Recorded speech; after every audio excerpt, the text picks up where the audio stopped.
I hear nothing. You're on. And good evening. Today is July 23rd at 7 p.m. I'll call this meeting of the Stowe Board of Selectmen to order. And as always, we will begin with public input on anything that is not on our agenda. Anything? Okay. Chairman's comments, I don't have very much. Want to mention that on the town's website is a notice of vacancy for the Finance Committee. They're doing a very nice job of noticing up. They have one full member vacancy, and they have they want 5 associates, and they have 5 openings for associates. It's a pretty good idea if you want to be on the Finance Committee to start off in the associate position, just kind of learn the rudiments. It is a great way to learn what goes on in the town, how the town operates, everything about the town budget. And if anyone has been looking for an opportunity to get more involved in town government, this is a really good opportunity. Applications, I believe, go to the town moderator. You can send them, I don't even know if he has an email, he probably does, but I don't know what it is. You can send them to the Selectmen's office, we'll forward them, or you can send them to the town clerk, she'll forward them. I also just want to, on behalf of the board, do a shout out to our colleague, Mr. Ryan, who is recovering from some surgery. We do miss him. We're going to miss him in about 2 seconds when we do the minutes, because he's the guy who catches everything. He'll be faster. I visited him this weekend, and he's doing very well. And we do miss him. And with that, let us go to the minutes. And we have minutes, for my iPad is a little slow, but I know we have minutes from July 10th, I believe it is, 2018. Just one that got missed. And I made some comments about it. I didn't understand, Ingeborg was listed as present, but then she wasn't listed in the roll call later on. Apparently she arrived late and she's going to be listed in the roll call. Does anybody else have any comments on the minutes of July 10, 2018? This is the second set we had. Mr. Burke. It's been a while, and it was from the dark times. But perhaps our administrative assistant could check. I don't think I just mentioned Kathy O'Keefe's passing. I think I actually grieved it, or might have even asked for a moment of silence. Okay.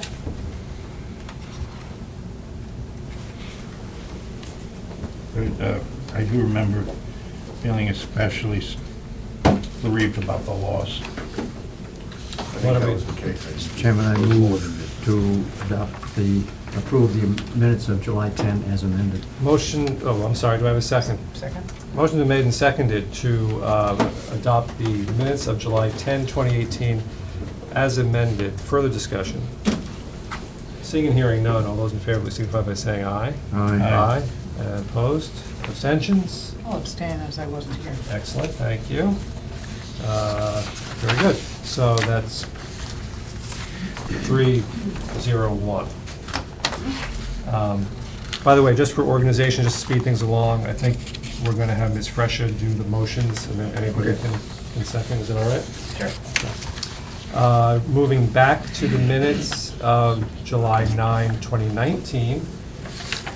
Again, I gave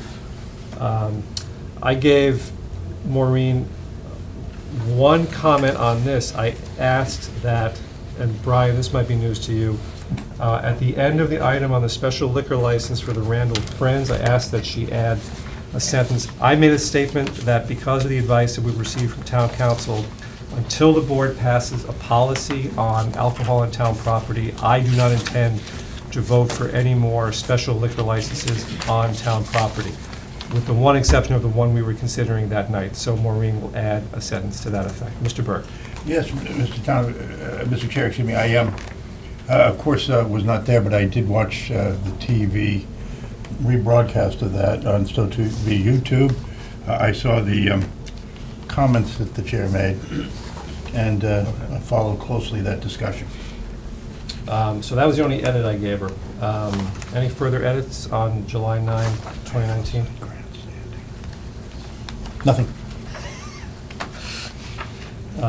Anything? Nothing. Do I have a motion? Mr. Chairman, I move to accept the meetings minutes of the July 9th, 2019 meeting as amended. Second.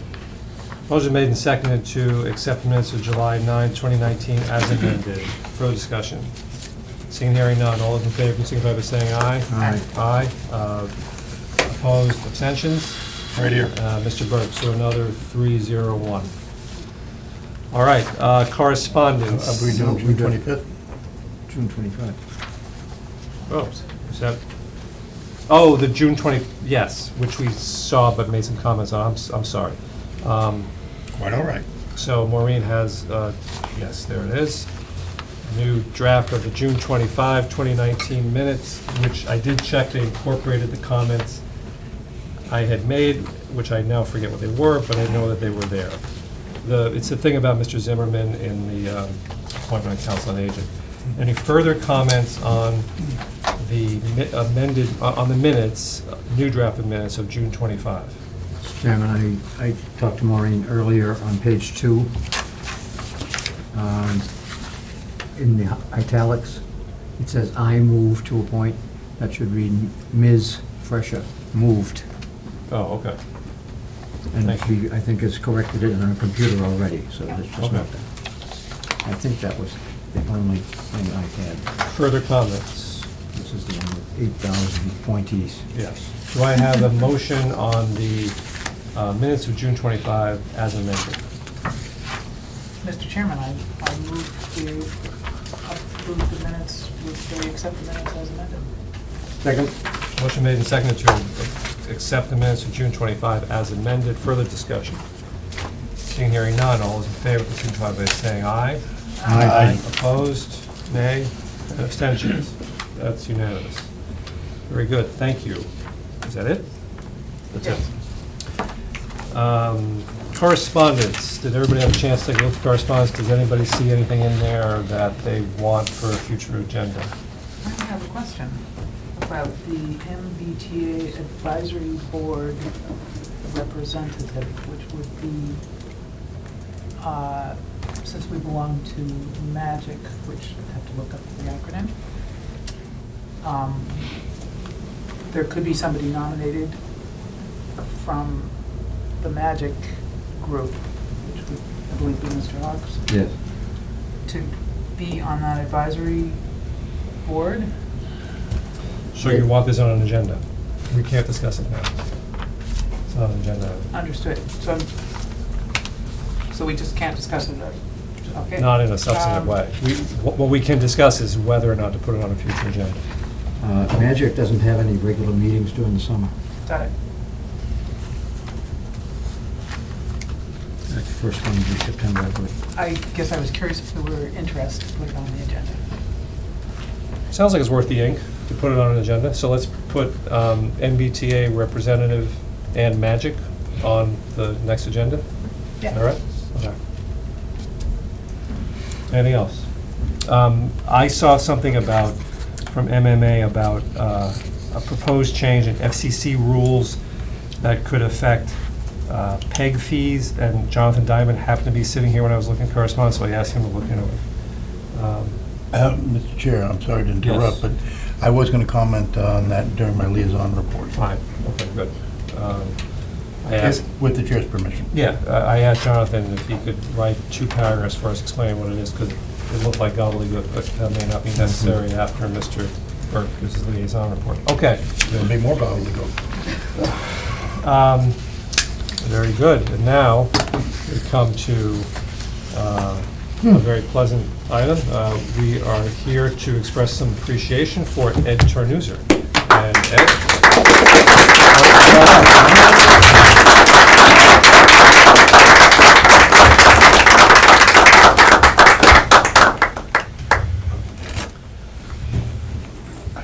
Good to see you, young fella.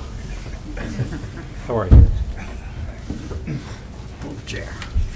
Have a seat. Ed, have a Right seat. there.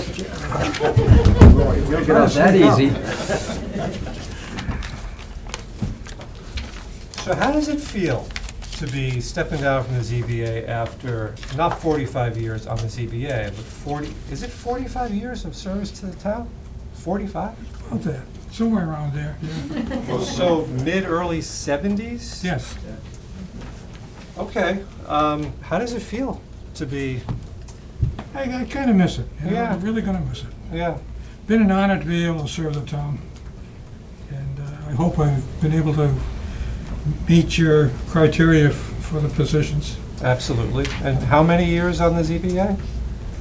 I don't remember. Since That's why 1986. that's why I didn't want to be reappointed. I don't mean to interrogate you on that. I am told it's, did I just hear 1986? Yes. 33 years. 33, thank you. 34 years. 35, 36. 33. So that's 33 years on the ZBA itself. Most of those as chair since about the early 2000s, I think. About that, yeah. Yeah. So you've seen a lot of changes in the Yes, I town have. just in your time on the ZBA. Yes, I mean, you presided over villages, yes. not over Harvard Acres, I guess. That was a little before your time, or was it? No, I was there, You were there for Harvard Acres? yes. Yeah. That was in the 70s. It was in the 70s? Okay, you were there. Wow. Well, Ed, we just want to express our appreciation for all the time that you've put in. You've been a pleasure to work with. Thank you. You're a credit to the town. And frankly, we're not necessarily going to let you go. I mean, I think you're entitled to a little rest, but, you know, there's going to be plenty of ways to continue to contribute, and I hope you'll consider it. I'm not going to leave town. All right. Even after I said that? That's right. All right. Anything you want to say, and anyone you want to No, recognize? it's been a pleasure working with everybody, this board and the boards I've served on. I really enjoyed it. I'm having a slight, Mr. Burke. Yes, I just want to point out that Mr. Tarnuzzer has also assisted the town in a number of voluntary organizations. And do you want to tell us about that? The Lions. Yeah. Well, I'm a member of the Lions Club. I've been a member since 1978. And I'm still active in that. So I'm not going to drop those services right away. But Well, we're grateful for that as well, Mr. Tarnuzzer. So sold a lot of hot dogs, didn't you? I did. And all for good cause. Then, with the board chair's special permission, may I make the motion? Yes, of course. Do you want to read? As the chair pleases. I move to approve and sign the certificate of appreciation for Ed Tarnuzzer for his service to the town of Stowe on the zoning board of appeals and the planning board and in other capacities. The certificate reading on this 23rd day of July, 2019, the Stowe Board of Selectmen hereby expresses its sincere appreciation to Edmund C. Tarnuzzer Jr. for his dedicated volunteer service on various town of Stowe committees and boards over a span of 45 years. Besides serving on the Electric Energy Study Committee and Stowe Municipal Electric Department, Ed served on the Planning Board from 1974 to 1982 and joined the Zoning Board of Appeals as an associate in 1986. He became a full ZBA member in 2003 and served in this capacity through June 2019. Ed has been described by ZBA colleagues as dedicated, thorough, fair, and always prepared. A hidden who was easy to work with and mindful of applicants' experience in coming before the board. He sought a free flow of opinions, ideas, and information from board members and abutters, as well as the public, and strove to make the process as even-handed and deliberative as possible.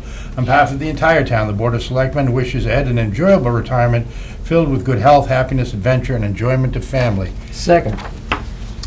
The motion's been made and seconded to issue and sign a certificate of appreciation to Ed Tarnuzzer in the form just read. Further discussion. I just want to add that having been on the planning board and the ZBA from the mid-'70s to the present, a very unique perspective and ability to lead us through an extremely challenging time. Thank you very much for shepherding the town through such an important time and having gotten such good results. I was honored to be able to serve. Thank you. Seeing no further discussion, all those in favor, please signify by saying aye. Aye. Aye. Opposed? And that's unanimous. Ed, thank you so much.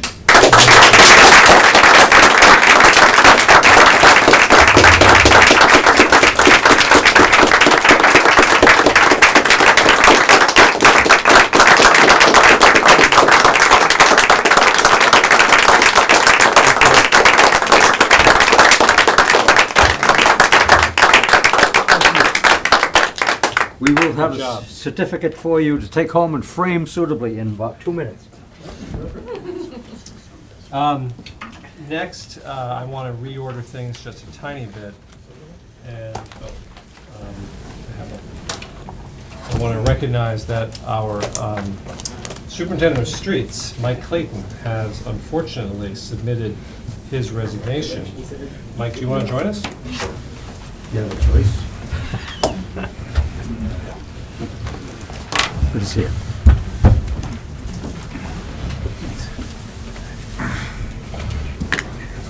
Mike, when did you join the highway department? I think it was 1987.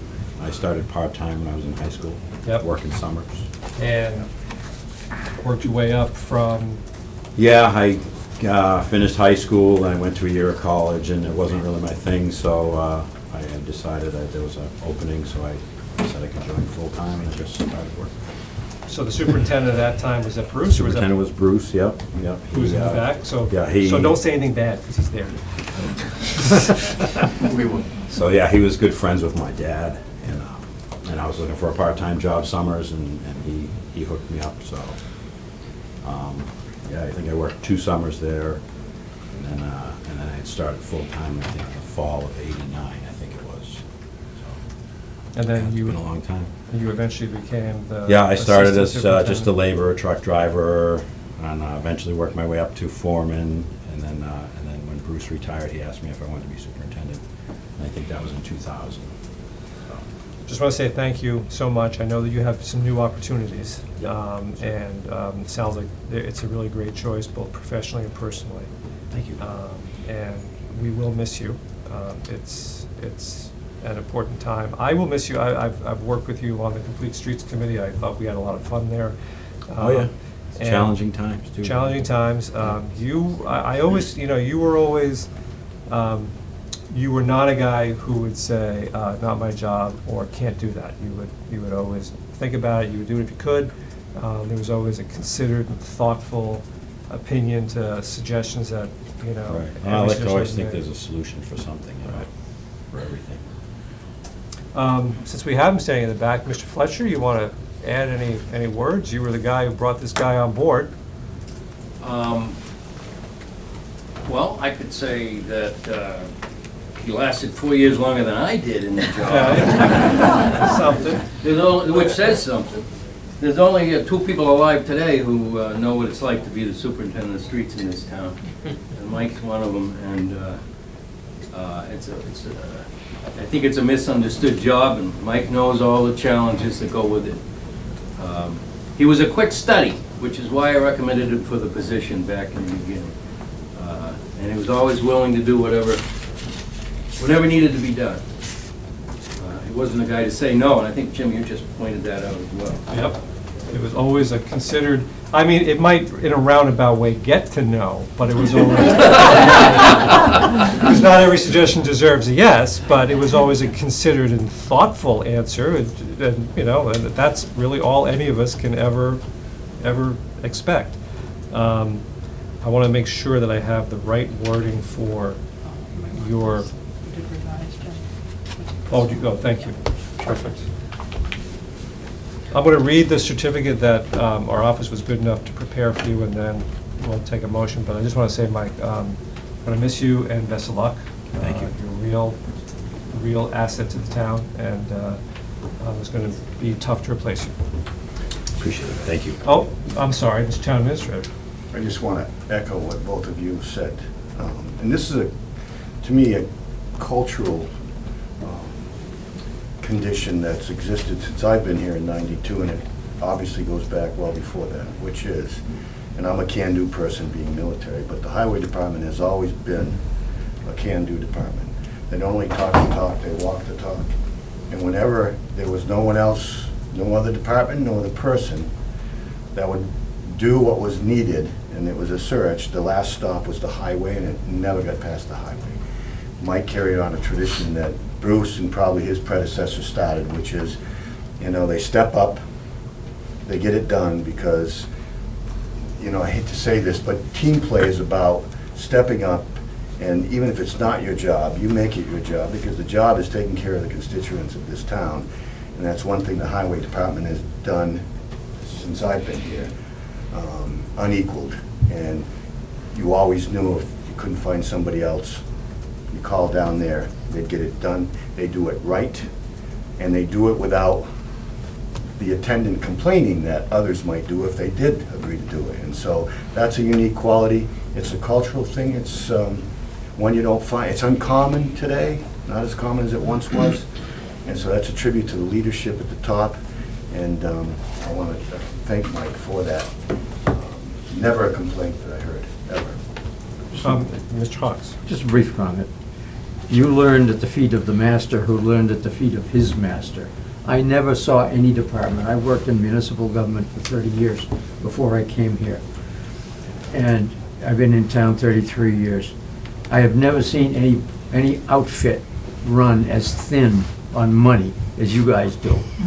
I remember John Mackey had the grader that was a 1907 or some foolish thing, and he refused to give up on it. And it kind of pervades the, baling wire, and I don't need a new machine. You go to the capital planning committee, no, I can hold it off. That's all right, I'll fix this thing up and run it for a couple of years. Yeah, That- can-do attitude. Yeah. That's right. It's appreciated by everybody, thanks. Thanks, Tom.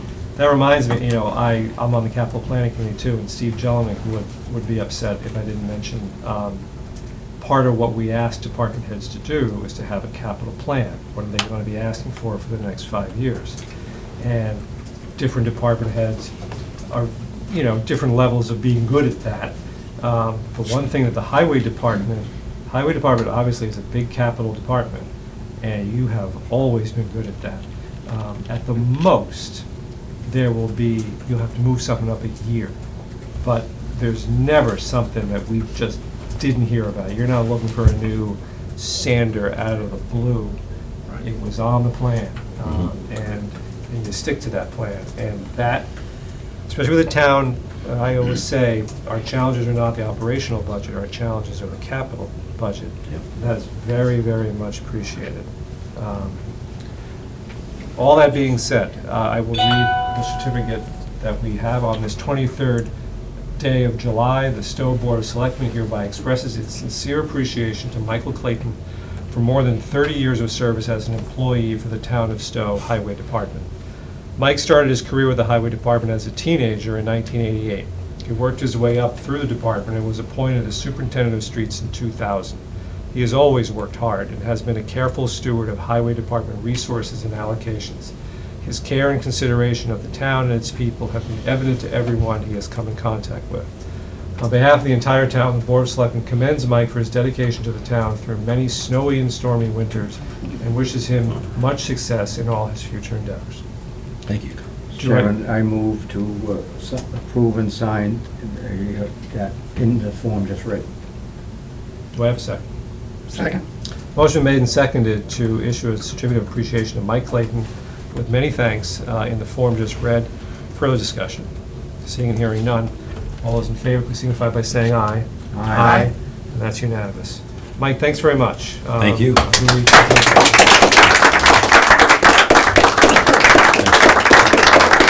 glad you're going somewhere. I was incredibly glad you out. Wait a minute. You want a picture? Maybe you. Yeah, just, Bill. you want to Me take where? You got one of that too? Just do it in the certificate. Oh, okay, so, Even though it's not signed yet. leave those outside? Getting Let's do formal it. certificate handing mode. So, we have to do this, this is the old grip and grin, and then we... Thank you. Let me have it so we can sign it. Thank you. Now, this is your chance if you want to plug your new venture. Yeah, I might. What I wanted to do, I wanted to thank everybody over all the years. You know, it's not an easy job, and it takes a lot of help from you guys, from all the employees that we have, you know, all the administrative assistant, Justine, Brian, Bruce, Scott, who's been gone for a year. Everybody. I mean, it's a total group effort, the whole town municipal thing. And I couldn't have got that far without everybody's help. I appreciate it. It's not a 24, it's not a 9-to-5 job, or, and it's not a 9-to-5 department, it's a 24/7 department. Correct, So, it is. thank you, Mike. Thank you. And best luck. Thanks. Everything. Good luck. Thank you. Thank you. Now we have the unpleasant task of discussing Mike's replacement. No, I think this is going to be, I think we're just going to have a, well, actually, Bill, do you want to take us through this? Yeah. I think first we want to talk about appointing an interim. Right, and pursuant to some interpretations of the governance agreement, what I'd like to be able to do is get a vote this evening to create an acting highway superintendent position. And with that vote, we would then post the position. I think, as I explained to you before, that our assistant superintendent, Brian Hatch, who our current superintendent is recommending as a replacement, but clearly during the period of time when we're going through the evaluative process of finding a replacement, which you'll decide on that process next, we're going to need somebody to do that. So if you took that vote to create the acting superintendent's position, we'll post it, and Brian and any other employer or anybody that sees the posting can apply for it. But it's an interim position, a few months, but the way I've worded it in my activities report will be until such time as there is a replacement put on board. It's critical at this time that we have someone in that position, given the highway department's acceptance of force account work on the lower village. So we do need to have somebody. I've already had discussions with Mike and Brian. I've talked to Jesse, the working group, and they're already ingrained in that process, so they'll be participating in the working group meetings that have been established. They'll also be going to the work sessions that with ET&L and our planning department, so they're up to speed. I want to thank them for agreeing to enlarge and deepen basically which is a detention subterranean, but subsurface infiltration, which had been built but undersized, so it's got to be upsized, and Highways agreed to do that. They've got a worker who has certs to manage what will probably be a larger rental machine excavator than what we've got for backhoe. I'm comfortable that they understand the nature and extent of the work. They're going to be engaged in this whole process, and so we'll get that acting position approved at the next meeting in person, and we'll honor the process of posting it. Though technically, I don't believe it needs to, but there's no reason why we can't. And so... So do you need a vote on that tonight? Yes. I would, so that, because we can post tomorrow, and then it'll be 10 days of posting, 14 days, so at the next meeting, you can make a decision on the position, the person. Do you want to make a motion? Mr. Chairman, I move to establish the position of acting superintendent of streets for the Stowe Highway Department. So, second. Motion's been made and seconded to establish the position of acting superintendent of streets for the highway department. Mr. Burke. One thing I was unclear of, Mr. Town Administrator, and I will defer to you even if you don't have hard authority, is why do we need to assign an acting interim, or an acting or interim superintendent? Is that where in the government agreement? It's a practice that this town has had. It had been felt, and there have been a couple of times where I said, you know, to be truthful with you, I would otherwise honor that practice, but we didn't have the time. But Okay. in any event, it's a practice that's been assumed, And so what I'm saying here is there's no reason we can't honor that practice to allow that posting, even though the point of the matter is the appointing authority, strictly speaking. You can simply appoint someone in that department. It's not an opening. Right. Okay? But having said that and not wanting to get into the nuances, I'm comfortable that you create the position tonight by vote, and then we'll post it, and then come at the next meeting and you can bless the It's not dissimilar. appointment. It's not dissimilar to what they're doing over the library right now. They posted and appointed an interim, and then they're posting and they're going to appoint a permanent, so. I wasn't suggesting it was whimsical, I was just trying to find out. It's a practice. Yeah. That's all. It's a Okay. best practice that Okay. was instituted soon after the governance agreement, the charter was created and promulgated. And though, in any event, it's a practice, not a So- bad practice. A motion is made and seconded to establish an acting superintendent to establish an acting superintendent for the highway department. Further discussion. Seeing and hearing none, all those in favor, signify by saying aye. Aye. Aye. Opposed? Nay? And that's unanimous. So could we just lead right into the slightly more substantive discussion of the permanent replacement that you, So in my TIF report, I've Right. outlined for you a succession process. It's one that we used for police chiefs and the fire chief, and I have a working group that's in place, and we'll use that working group as we have for the others to find a recommended candidate for the board. You are the appointing authority for the superintendent, so it needs to come to you for that final approval. But as you know, I have a working group, has a public safety liaison, Tom Ryan from your group on it, myself, the respective public safety chiefs. And the question to be answered tonight is whether, again, the governance agreement requires a posting only, but what I've offered to the board for consideration is a posting plus an advertising. My own recommendation at this point would be to do both. And then internal candidates can apply, as well as, I would imagine a advertisement on at the Beacon, the MMA, and maybe the local regional paper. I think what we've done in the past is the Maynard. Beacon Villager? Yes, because that's got about 12 communities in it, in this neighborhood. And between that, especially the MMA, when it gets out, I was that going to say, that's the key. that will, so that's your decision to make, and we'd get started by following the same process we do. The question is, if we post and advertise, we need to get something in the, So related to that, a suggestion was made by the former superintendent, Mr. Fletcher, about changing the qualifications for the position. How and when do we well, wrestle so with that? to that, from that perspective, I review the job descriptions when all these hires happen, and I had reviewed the job description there. I'm happy to take input from Bruce or the board or anybody else, and I think I'd forward a copy of that job description to Maureen to give to you.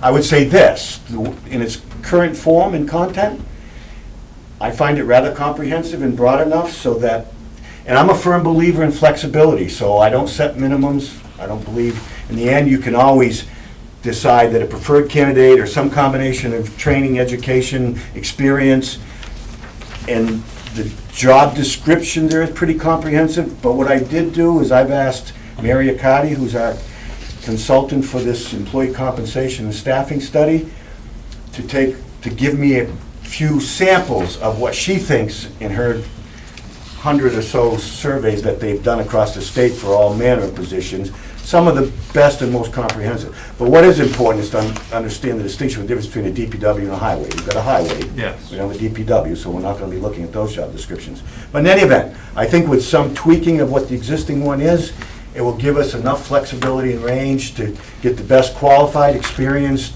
trained. So she's going to give you a recommendation on the qualifications, not just the No, she's salary? going to give me a couple of samples of what she thinks from, she views it the way I do it. The most comprehensive that you can do, and without locking yourself into a minimum that might preclude you from a candidate when you get through listening to them. You know, they don't meet a minimum of this. You say the preferred candidates will have some combination of the following. I find that myself. Now, if the board wants to set some kind of minimum and establish it, let me know, we'll have a discussion. But A, I don't think it's necessary, and B, it can, I found in my own experience be hurt, locking you out of a decision that after you've gone through the process, you can see it. But that's up to whoever wants to. Mr. Fletcher, for the benefit of those who haven't seen your memo, do you want to just, in a couple of sentences, summarize what you're suggesting? Bruce Fletcher, former superintendent of streets. Bruce Fletcher, former superintendent of streets. I'm not even sure I remember what I put in that memo. I was recommending that the board consider that the job description be updated, and it maybe it already has been updated based on what Bill was just saying. I haven't seen it in years, so I was, because of the demands of the job, it occurred to me that someone with a higher level of education than an associate's degree, which is what the job description was when I took it, and I had a bachelor's, I had a civil and highway engineering degrees, and when I took the job, I was astonished at how much of my college education I put to work in that job. I was even using my highway textbooks from my highway engineering classes, referring to them when I was doing the job. And my surveying skills that I learned in college came in very handy. So it occurred to me that the job, a preferred candidate would have a higher level of education than what was required when I took the job. I think Mike could attest to the demands of someone in that role. Although if there are other people in the department who can fill niches that might be needed to help the superintendent, I actually agree with Bill that it makes sense not to be too constraining in your requirements. I like what Bill just said. If I could just, I mean, and Mike, I want to hear your reaction to all this. I have a personal prejudice against strict education requirements because it comes from my family. Neither my mother or my father had any college degree, and they were very smart. My father wound up supervising people with master's degrees and hiding the fact that he never went to college. But I could see saying preferred. I could see saying bachelor's preferred, or commensurate experience. I mean, I thought you made a valid point. I'm interested in what Mike. Yeah, somebody who has been in that position before most certainly would be a preferred candidate, you know, even if they might not have an associate's degree in a related field or something like that. If they have the experience at being on that job in general, and as long as they're an honest person, you know, I mean, that goes a long way. Mr. Huff. But there are occasions where, yeah, an education is definitely needed beyond what you would think. The job has changed. Yep, The job has absolutely. changed, and it's a different, I mean, as we're seeing with the Lower Village project, Mhm. stuff's just more complicated now. Yeah, and stuff comes at you quick, too. I'm skeptical about how much practical experience college gives anybody, but, I don't know. Mr. Hawks? I seem to recall the word engineering Yes. sprinkled throughout your record. I mean, not as a requirement, but a preference for, you know, appropriate engineering skills.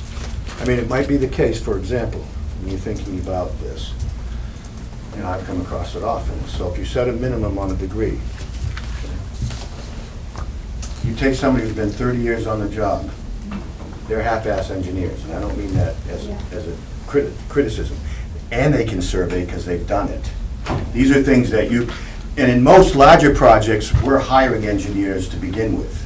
The engineers come with the project, they're required for plans and specs. Right. You're not gonna get somebody to write plans and specs. If you do, you've just paid a lot. You might as well put, and you don't need them as frequently, so that's project specific. It doesn't mean that you wouldn't consider someone with 20 years' experience, an engineering degree, surveying, but what I'm saying to you is if you make it flexible, it allows you to make the best and wisest choice out of the candidates that you have.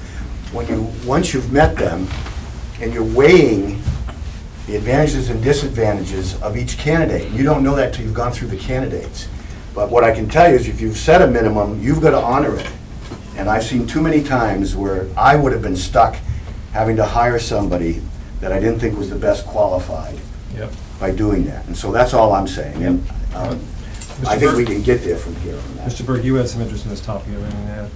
No, I'm very enlightened by the discussion that we've had tonight. I appreciate the two former superintendents of streets, the only living people who can directly comment to Stowe's experience in this. And I'm confident that the town administrator and his working group are going to take in your thoughts and work to find us a great candidate. And I'm sure if you have any questions, the town administrator, or any thoughts or comments, the town administrator can reach out to you as resources. Thank you, gentlemen. So Bill, maybe you and the working group just take what Bruce said under advisement and try to incorporate something. I mean, I think that might be, well, that's my sense. I don't know if that's the sense of the board. Courtney, what do you? Well, I think what Bruce, I think Bruce is saying what I'm saying. Okay. And I think obviously there will be consideration given to degree. Okay. Degree by meaning an applicable degree, obviously, so you wouldn't want to just say degree, though Right. a liberal arts degree in and of itself, better educated person's presumably a better employee, but that's not always the case. In any event, I don't think, even without saying so, right, if you write a posting correctly, it would allow you all the flexibility you need to choose the best person, and that's always a combination of training, education, experience, personality, cultural fit. I mean, that's what you want. You want to be able to consider all the factors that are relevant, applicable, and even communities are different. Our community is a little different than the one that I'm a selectman in, that's a little different from the others, and all. I'm just a firm believer in having flexibility to consider all pertinent factors. And so, Okay. and I think that's what Bruce was saying, but to his point, yes, having some engineering degree level is helpful here.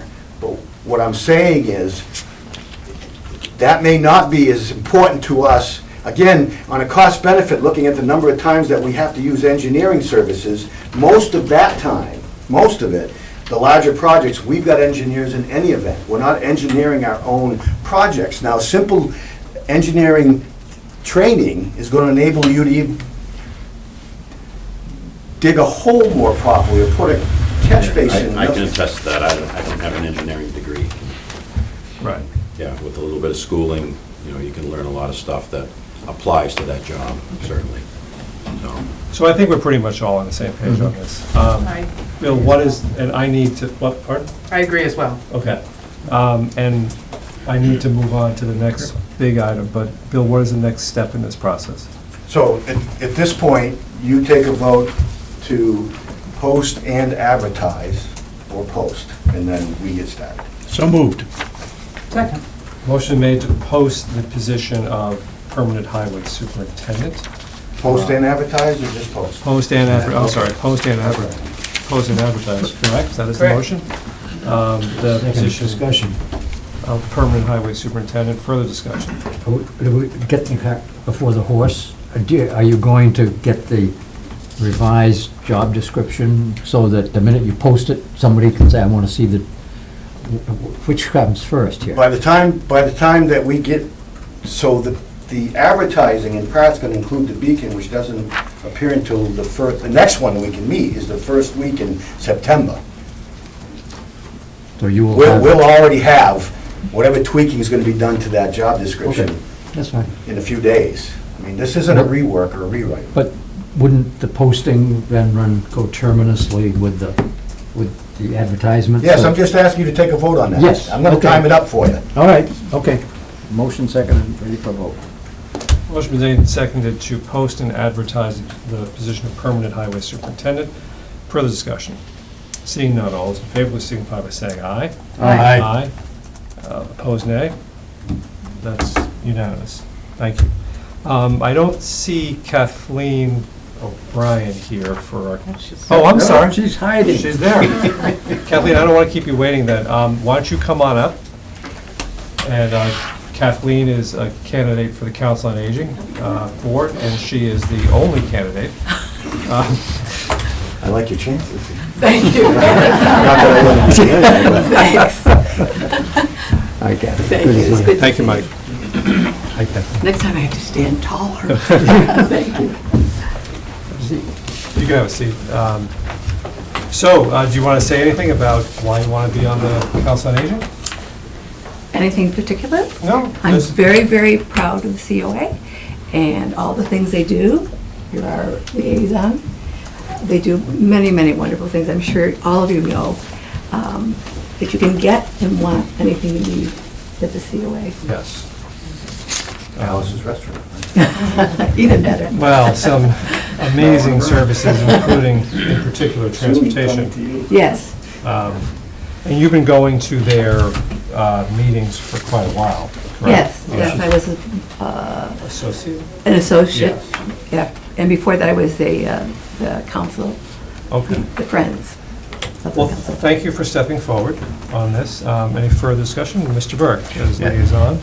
Ms. O'Brien was recommended by the Council on Aging. I can attest that she's a very vibrant member, and we appreciate her contributions. I also want to thank Mr. Zimmerman for agreeing to serve as an associate member. He is relatively new to the board, but he has a lot of unique experiences, and I think he's going to have a great perspective. I appreciate his graciousness, and also Mr. Byron, Chair, for coordinating between Mr. Zimmerman and Ms. O'Brien. Yes. Thank you. Thank you. Thank you for stepping forward, and do I have a motion? Mr. Chairman, on recommendation of the Council on Aging Board, I move to appoint Kathleen O'Brien to the Council on Aging for an indefinite term. Thank you. Second. So, an indefinite, is Council on Aging always an indefinite term? No. Yeah, I think it's almost death only. Jeez, you're right up there with the Supreme Court. It's a life sentence. Certainly, the posting is for an indefinite term, so the motion is correct.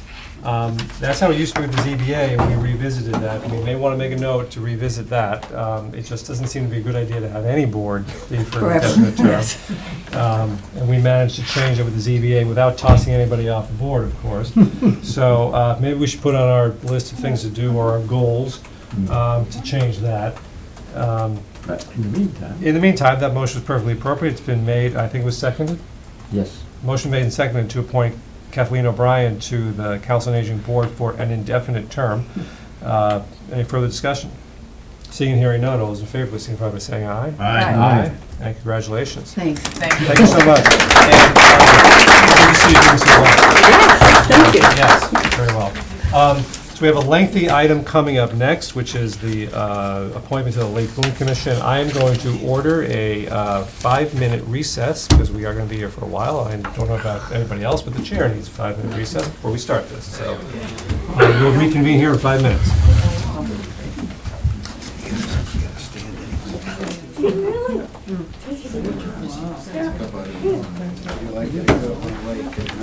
Do I have my 2 candidates here? Yes. Okay. One of them is downstairs. No, No, it's right there.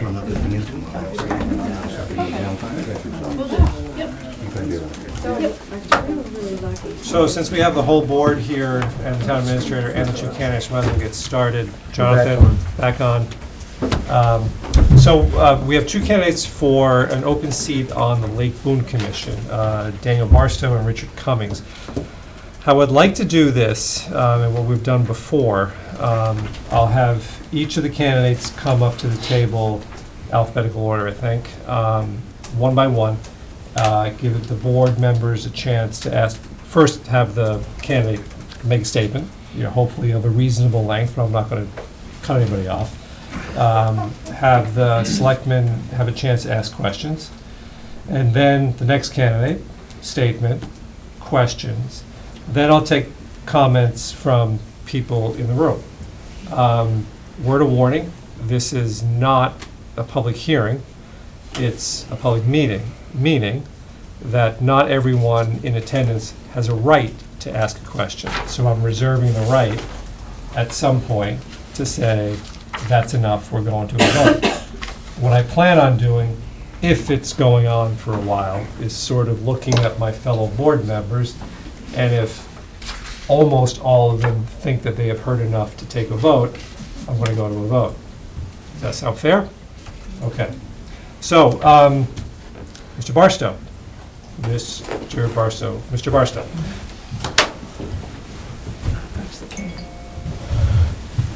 How are you? Doing great, how are you? Good to see you. Nice to meet you. There you go. So just want to say thank you so much for stepping forward.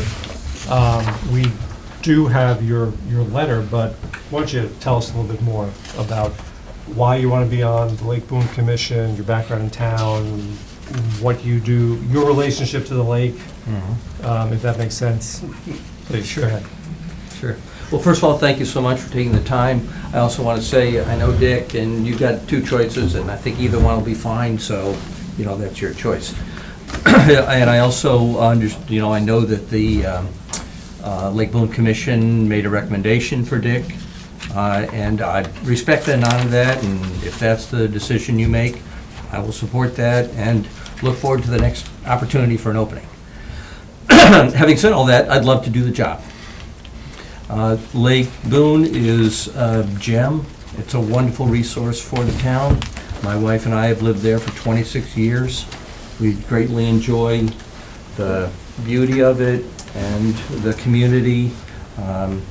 And the Lake Boon Commission has a crucial role in defining how we relate to and sustain the lake. The commission has two primary goals. One is safety of the individuals, and the second is the health of the lake. Over the past year, there's been a couple of years, a lot of work on redefining the role of the commission, relating to the new bylaws, acknowledging the role of the state in policing the lake, and trying to clarify the rules and find new ways to enforce, maintain them. I think that the representative who's on the Lake Boon doesn't represent a point of view. The representative is there to listen, to reflect on, and to solicit input from the full community, no matter the interest. My wife and I are not motorboaters, but that doesn't mean we represent the non-motorboating community, because it's a full lake with everybody there. I don't want to belabor the conversation too long here, just to say that I think a couple of assets that I bring to the story. My career is in education, and especially in earth science education, and I think that our role, the commission's educational role, is now as important as any kind of other role it might have in assuring safety and dealing with issues of maintaining the lake, the treatment of the lake, keeping enforced the rules about speed and keeping the safety of the health of the lake good. There are a number of issues we're going to have to deal with, and I look forward to being on the commission to help with that. Questions from members of the board? Mr. Burke. What's the International Space Station Laboratory? Yes. So, I mean, it's one of your qualifications that you list, and I'm not trying to be funny, I'm interested. No, it's a very, very interesting question. I work for a NASA contractor.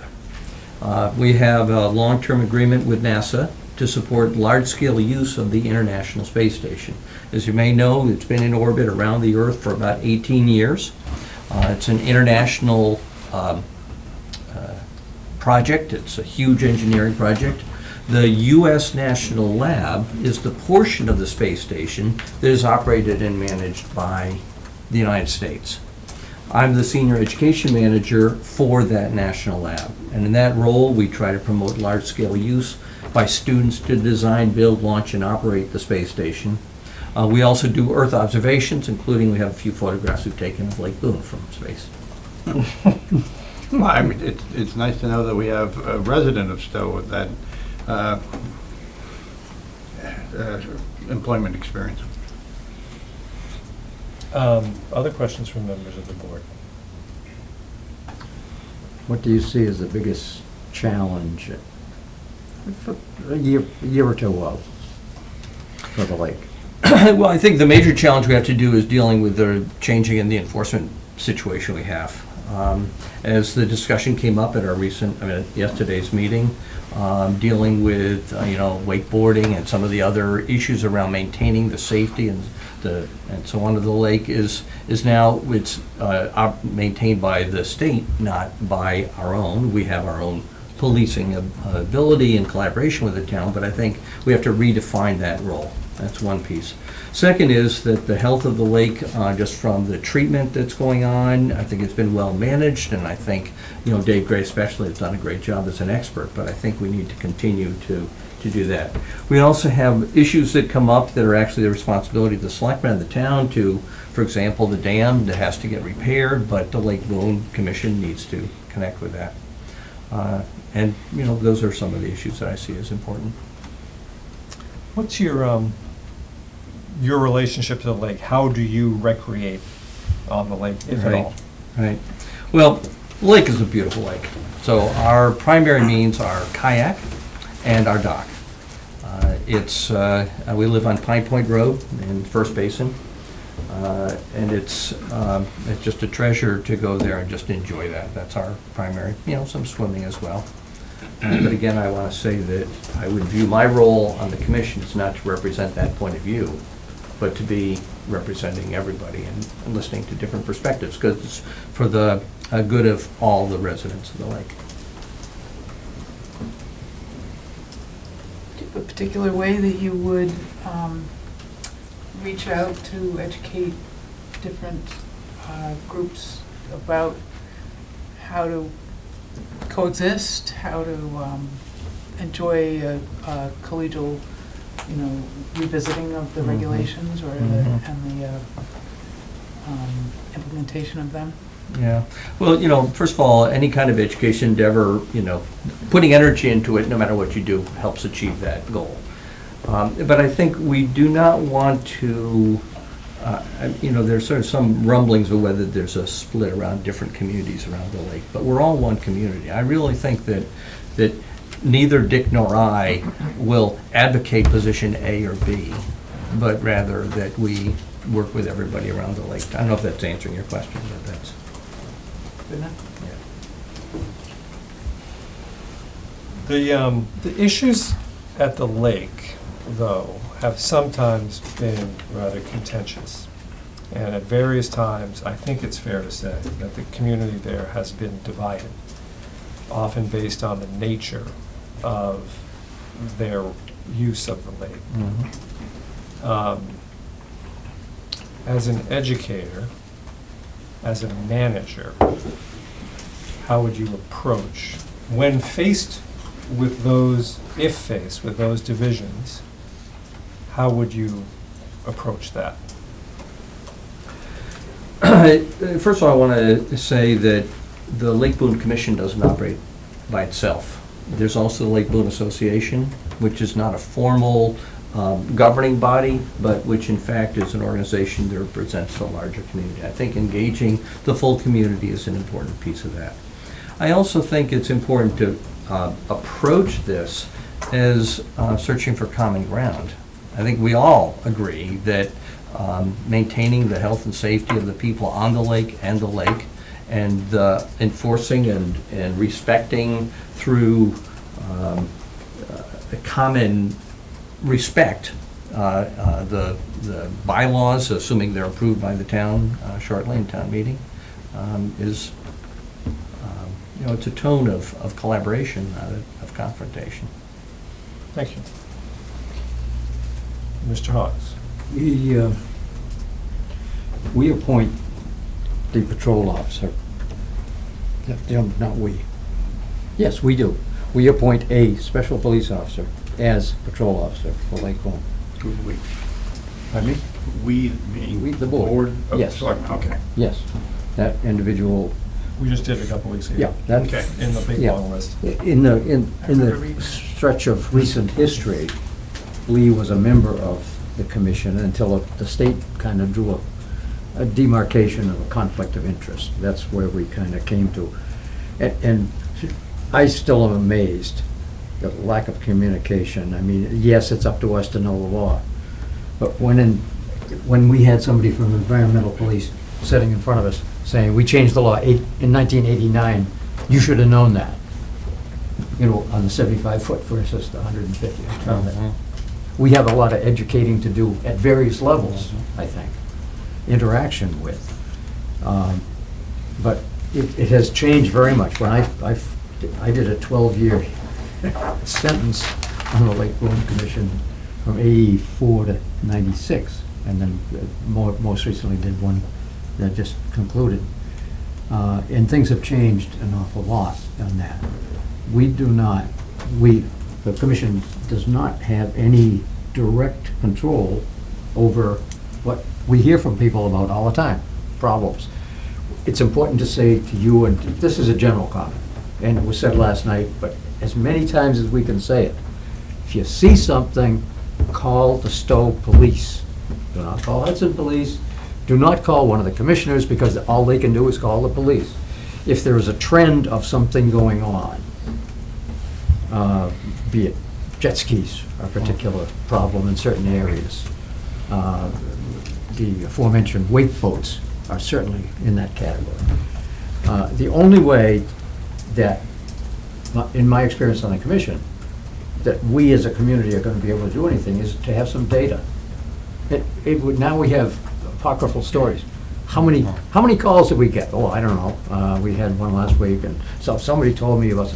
Is there a question here? No, I'm addressing it to both candidates as, be aware of that, and be aware of the limitations. No one on the commission can direct the police officer to do something. Hopefully we get a better line of communication. And I'm assuming in your multifarious job that you have lots of ways of communicating directly and indirectly. And that would not be a problem. No. Okay, thank you. Any further questions? I think it's safe to say we have in front of us each, I don't know, 6 or 7 letters, I guess, for each candidate. We've had them for some time. We had one that came in as late as this afternoon, and we have that one here. So keep in mind in your comments, we have a lot of them, but anyway, that's all I have. The one thing I just thought of, what, if anything, prompted you to decide to want to be on the Lake Boon Commission at this particular time? Well, I knew that Don was leaving. That sparked, I've been engaged in the Lake Boon activities in a variety of ways. And I thought, this is an important thing. We need to keep this lake healthy. We need to be a happy community together. It's really important. I couple that with the fact that I'll be, frankly, retiring in a year or so. Okay. And this is something that needs attention, and I, make this commitment to the town. Good, thank you. Okay. Thank you, Mr. Barstow. Thank you. Mr. Cummings. Good to see you again. Don. Nice to see you. I do remember you 3 years ago. Okay. I So- haven't changed that much. So why don't you start off with a little statement? We do have your written materials, but if there's something you want to add? Yeah, I mean, so I grew up as a kid in state of Michigan, but on a lake there. Spent many years there after college and whatnot. And my first home here in Massachusetts was in Needham, which was a city town. And then when we moved out here, I never realized that there was a usable lake so close to Boston, so close to where I work, that it made it feasible, and it was like coming home again. And it was wonderful to have such a magnificent, usable resource here, in the middle of things, and it was a pleasant surprise to find it. I've been here for 17 years now, expect to be here for many years to come. I've been involved with the lake a lot. I live in the Narrows on Davis Road, so I see a lot of folks go back and forth. There's now a lot of parties and activities in the Narrows. I know that's where a lot of the concern is. I also have expressed concern many times through the folks speeding through the Narrows, so I know there's issues there, and I see them on a regular basis. I've been coming to meetings for the last 4+ years, almost every one. I missed one, I think, that got moved up early to get home in time for the Bruins Stanley Cup game. But so I've been just involved in that. I'm a user of the lake on a regular basis. I'm out almost every day through the summer and boat in the morning, evenings, weekends. I swim. I pontoon boat in the evening sometimes. I have a canoe. I've done that. I go out in the winter on the lake, and I'm right there in the Narrows where everything's kind of tight. So I see a lot of activity, and so I just, I think it's a wonderful resource for the town. It's something that draws in a lot of tax revenue for the town with all the folks there. I know that the housing values are higher because of the lake frontage, and so I'd just like to see us all play together nicely. It's been a wonderful resource. People played together nicely for many, many, many years. We've had a little issues here for a time where there was some confusion between the state rules and our local rules. I think Mr. Hawks did a good job of bringing our bylaws up to date with the state rules there. And so I'm looking forward to doing everything I can to see that we can all get together again and use the lake. I know we have different usages of the lake. Some people want it quiet, and some people want to be busy on it. And I think there's a time and a place through the season for all of us to cooperate and make that work for everybody. So the nature of your relationship to the lake, I take it, is a combination of power boating, swimming, and pontoon boating? Yes. Okay. Of those, which do you think you do more of? Well, so I have a power boat, and I water ski almost every morning and twice on Thursdays. Sounds almost like you schedule it. It sounds. That's kind of my gymnasium. You almost make it sound like work. Oh, no, it's my gym before work. Okay, that makes sense. What do you do for work? I'm an electrical engineer at MIT Lincoln Laboratory. So I work with a lot of government agencies and programs and requirements and team engineering development projects, and certainly have some pretty well-educated candidates. and so I'm used to what I know. There's town regulations about open meeting rules and things, and I'm well aware of these things, and I think they're important, and it would be something I would be diligent at as I am at work. Questions from other members of the board, please? When you applied, Dick, Which time? pardon me? Nothing, which time I was thinking. Thank you. When you applied this time, did you know that I was not going to be a candidate for appointment? No, I did not. As I noted, the wording of your letter, I guess, is what implied. I really, I was of two minds about it for quite a while. But time and tide wait for no man and all that sort of stuff. I've got other things I need to do. But it indicated, I said, why is that sentence in there? I'm I willing could to serve on explain. the LBC and take those responsibilities off my plate so I can be more focused on considerable duties as a selectman. I just found that, okay, that clarifies why you word it that way. Well, no, so it was my understanding that the precedent for these appointments was that an incumbent is first asked if they would like to continue on in the position. And my feeling was, as it was expressed, I think, the last time I applied, and you also had applied, my own feeling, and I know others, that wearing two hats in town when there are suitable alternate candidates, was kind of iffy, but it was understandable. The selectmen at that time decided that they felt that they needed a little more eyes on during the contentious times, and so they appointed you there. So it was just a way of saying that I think you helped us get through that with the bylaw changes, and it seemed like things were settling out. We have more work to do on that, of course, to implement it throughout the lake. But so I was just trying to indicate that I felt that it was that maybe we should go back to not having two hats worn by the same person. And just one last question, same one I asked Mr. Barstow. What do you see as the biggest problem facing the lake in the next year?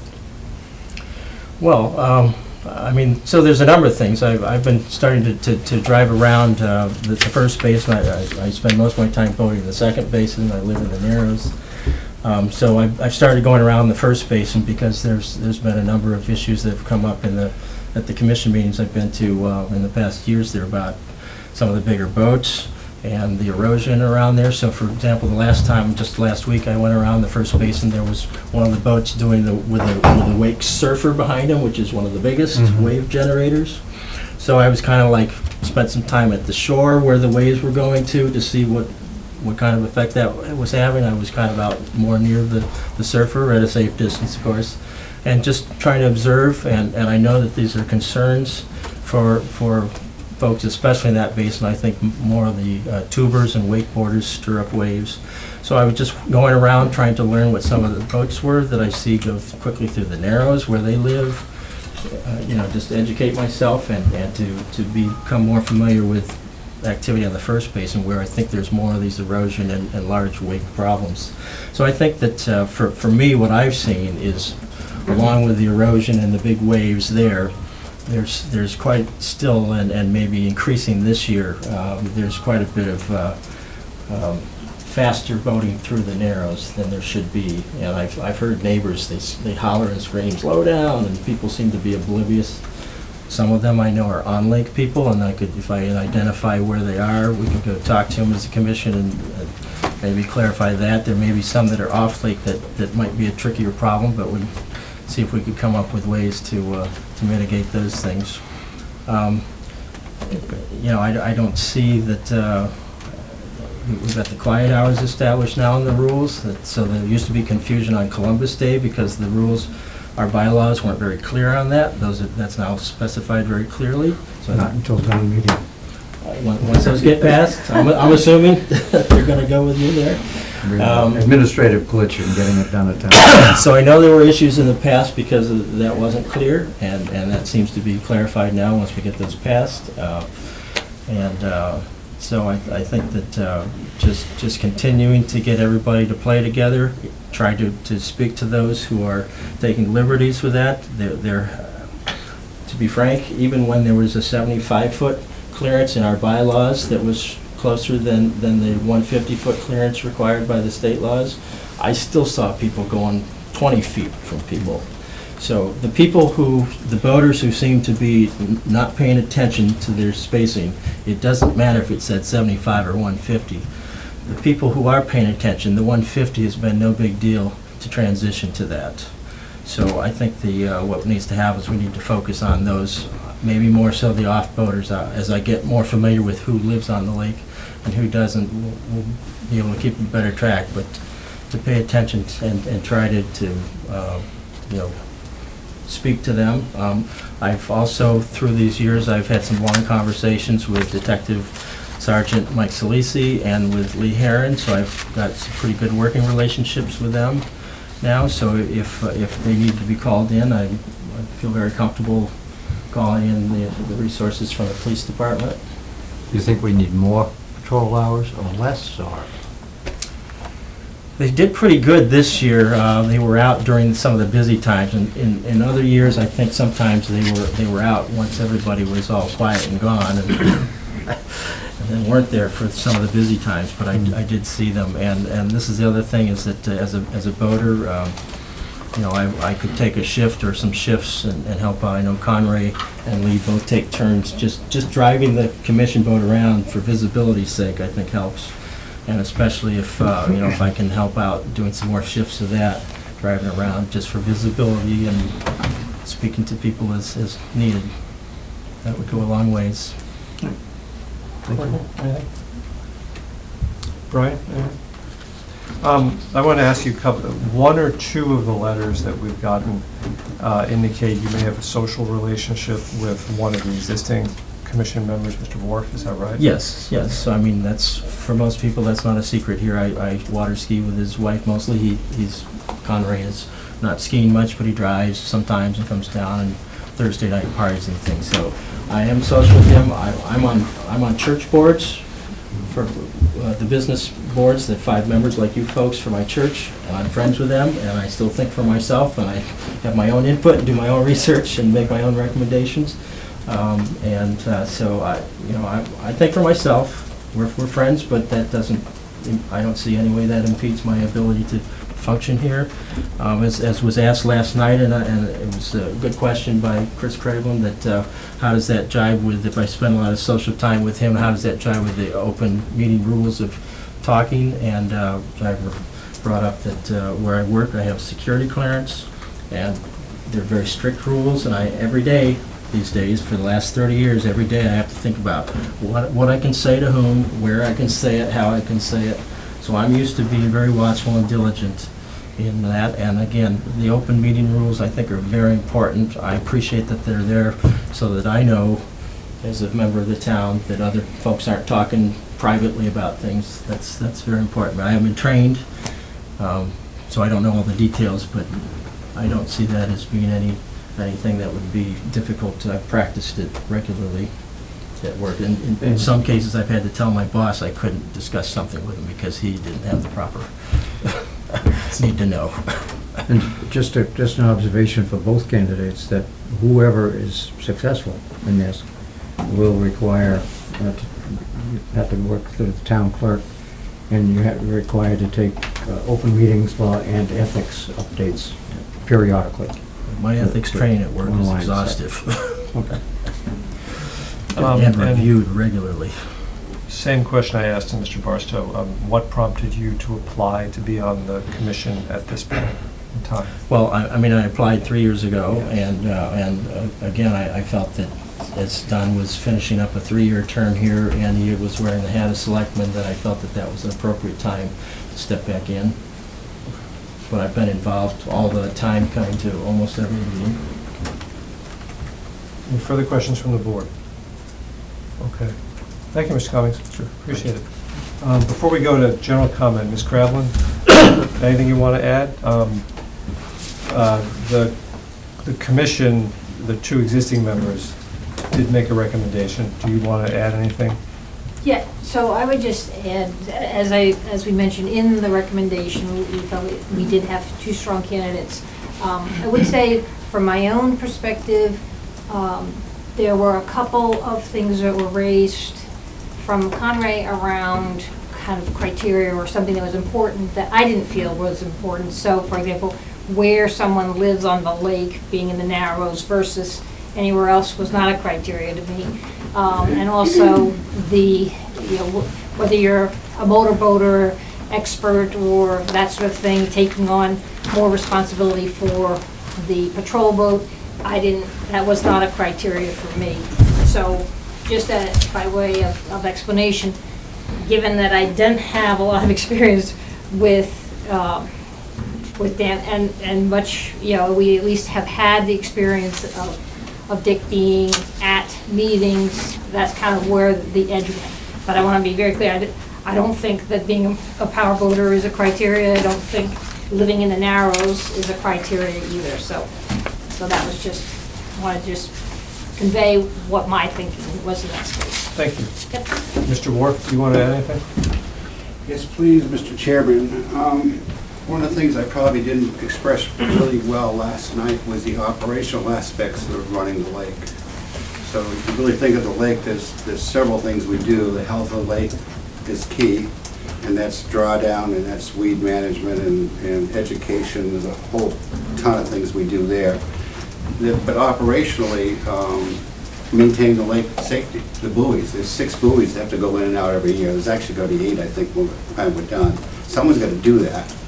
Dawn and I did it 30 years ago. For the last 28 years, I've done it. I need help. So that means you need someone who has the capability to get in the boat, be able to operate the boat successfully. So that skill is key to me. So that whole operational idea. The other thing a lot of people don't see is we cooperate a lot with Mike and Lee on the lake. And I got to give Mike kudos, by the way, since he does work for you guys eventually. He's been really wonderful lately. He's come so far in the last 2 or 3 years on understanding the lake and helping. I mean, I had a couple of trouble with jet skis, and I went out on our boat, but I can't do anything except watch them. I called Mike, I called the station, Mike answered, and he was out there in 20 minutes. And we took care of the problem together. So what we do a lot of times is, because we have 2 basins, people aren't dumb. If the police boat's in Basin 1, they go to Basin 2. If the police boat's in Basin 2, they go to Basin 1. But we have radios, we have VHF radios in some of the personal boats and in the patrol boat. So a lot of times I'll sit in one basin, Mike will sit in the other one, or Mike, or whoever the police person is, usually Lee. And so we can actually, you know, warn people and ask them to pull a particular person over and things like that. So the operational capabilities that we do in the summer are really a big piece of it. It's a big piece. I want help. I need operational help, right? Maintaining the boat is another big deal. Our boat broke this past weekend when Lee was in it. So Lee was in, I think he was someplace in Basin 2, and he called in and we had to tow him home. My wife did that actually with one of our boats. And then, so the police actually use that as when their boat's broken, that becomes the patrol boat. So taking care of that boat is operationally safe. So I pulled it out of the water yesterday, took it up to Cabela's this morning, and they're fixing it right now. The whole safety issue on the lake is key. Historically, I've been on the commission 28 years. How'd that happen? Don, remember when you recruited me? So many years ago. I've been on the lake for 40 years. I hate to do these numbers because it makes me feel old. But I've been on the lake a long, long time. Health of the water, safety, huge issues on the lake. And they're a seasonal issue. There are a lot of issues off-season that the commission can't deal with. For instance, snowmobiles on the ice. Big issue, but we don't have any authority there or any rules there, but the state does. And the police are responsible for that. And then traditionally, when we've looked for commissioners, we've looked for people that have been active on the commission. And I've got a person I'm trying to bring along to eventually replace me, and he's been working with me on the commission now for close to 10 years. So that the fact that Dick has the operational capabilities and the fact that he's been coming to meetings for, excuse me, almost 5 years is key to me. In terms of the open meeting laws, this is not a new issue. You can go all the way back to Don and I, when we were both on the commission. We may not have been socially as active as I am with Dick in the summer, and pretty much in the summer. We don't see much of anybody in the winter. But we've had that issue with the commission for a very long period of time. We're a 3-member board. Anytime 2 of us are in one place at the same time, we have to be very careful what we do and what we say. And it's just verboten. You don't talk about the lake stuff in that environment, period. So we had that issue with Lee when Lee was a commissioner. Lee was our commissioner and he was our patrol officer. Lee and I would go on patrol together. We had to, different boats and things like that. So that whole open meeting thing is pretty easily dealt with. And then when Teresa was a commissioner, same thing with Teresa. I've known her socially for years too. Again, separate the social from the business side of the world. So do you have any other particular questions? Nope. Of the commission? Just what was your recommendation and what was the Lake Boone The Lake Boone Commission, can't talk. The Lake Boone Commission recommendation is for Dick. And fundamentally, it's what Chris said, it's fundamentally because his participation in our meetings for so long. There's a tremendous amount of stuff he has to know to do this job. As you guys know as selectmen, right? When you bring someone on board, there's a lot to take. All about drawdown, all about the regulations, all about what we're trying to do with the bylaw changes, rule changes, the bylaw in Stowe, they're not in Hudson. So all those issues, the commission recommended Dick. But it was a tough decision. It was a real tough decision. Is that your feeling too, Ms. Kay? Yes, so we felt, I think, certainly I felt we had 2 very strong candidates, and as I said, I felt there were certain arguments that didn't apply, so I kind of discounted, where they lived and voting piece, and I gave a little bit more weight because I had no other information, so I gave a little more weight to the participation. So that's how our recommendation reflects that we felt we had 2 very strong candidates. We gave a slight edge to one because of participation. Thank you. Let me go to members of the public who want to speak, because we are doing well on time. Yeah, if I may, Mr. Chairman, I'm Dick Elke. I'm actually an out-of-towner because I'm not from the town of Stowe. I'm from Hudson. I'd like to start with people from Stowe. It's on the lake. This is a lake community. This No. is the Stowe Board of I will Selectmen. certainly defer to anybody from Stowe, please. Sir, I'm from Stowe. Steve O'Rid, 12 Davis Road. I don't know the other candidate, but I do know Dick. I'm a friend and a neighbor. He's an upstanding citizen, and I just came here to show my support. And to the issue of this whole thing of people knowing each other, it's a pretty tight community, and it would be hard pressed to find two people who don't know each other at all. And I think that actually the Lake Boon issues that somebody mentioned have been contentious the last couple of years. Things have seemed to be great. The only thing I see as a potential forthcoming issue, which I think was brought up, was jet skis. Jet skis have kind of proliferated in the last year or two, and they just due to the nature of how they drive, they tend to go faster, more quickly, and closer to shore, and a little more rambunctious in the way they drive. And that's my only comment about, keep an eye on that. And I think Dick would do a great job at that, especially where he's located. Monteros is a good location to keep an eye out on things. And he said to show my support. So thank you. Anybody else? Over here. Hi, I'm Edie Hill. I live at 88 Pine Point Road. And I guess I have to say I was a little disturbed about last night's meeting and the way one candidate was so pushed over another, almost to the point of, in my opinion, bullying. And I was just sitting there, and that's how I personally felt. I don't know if anybody else felt.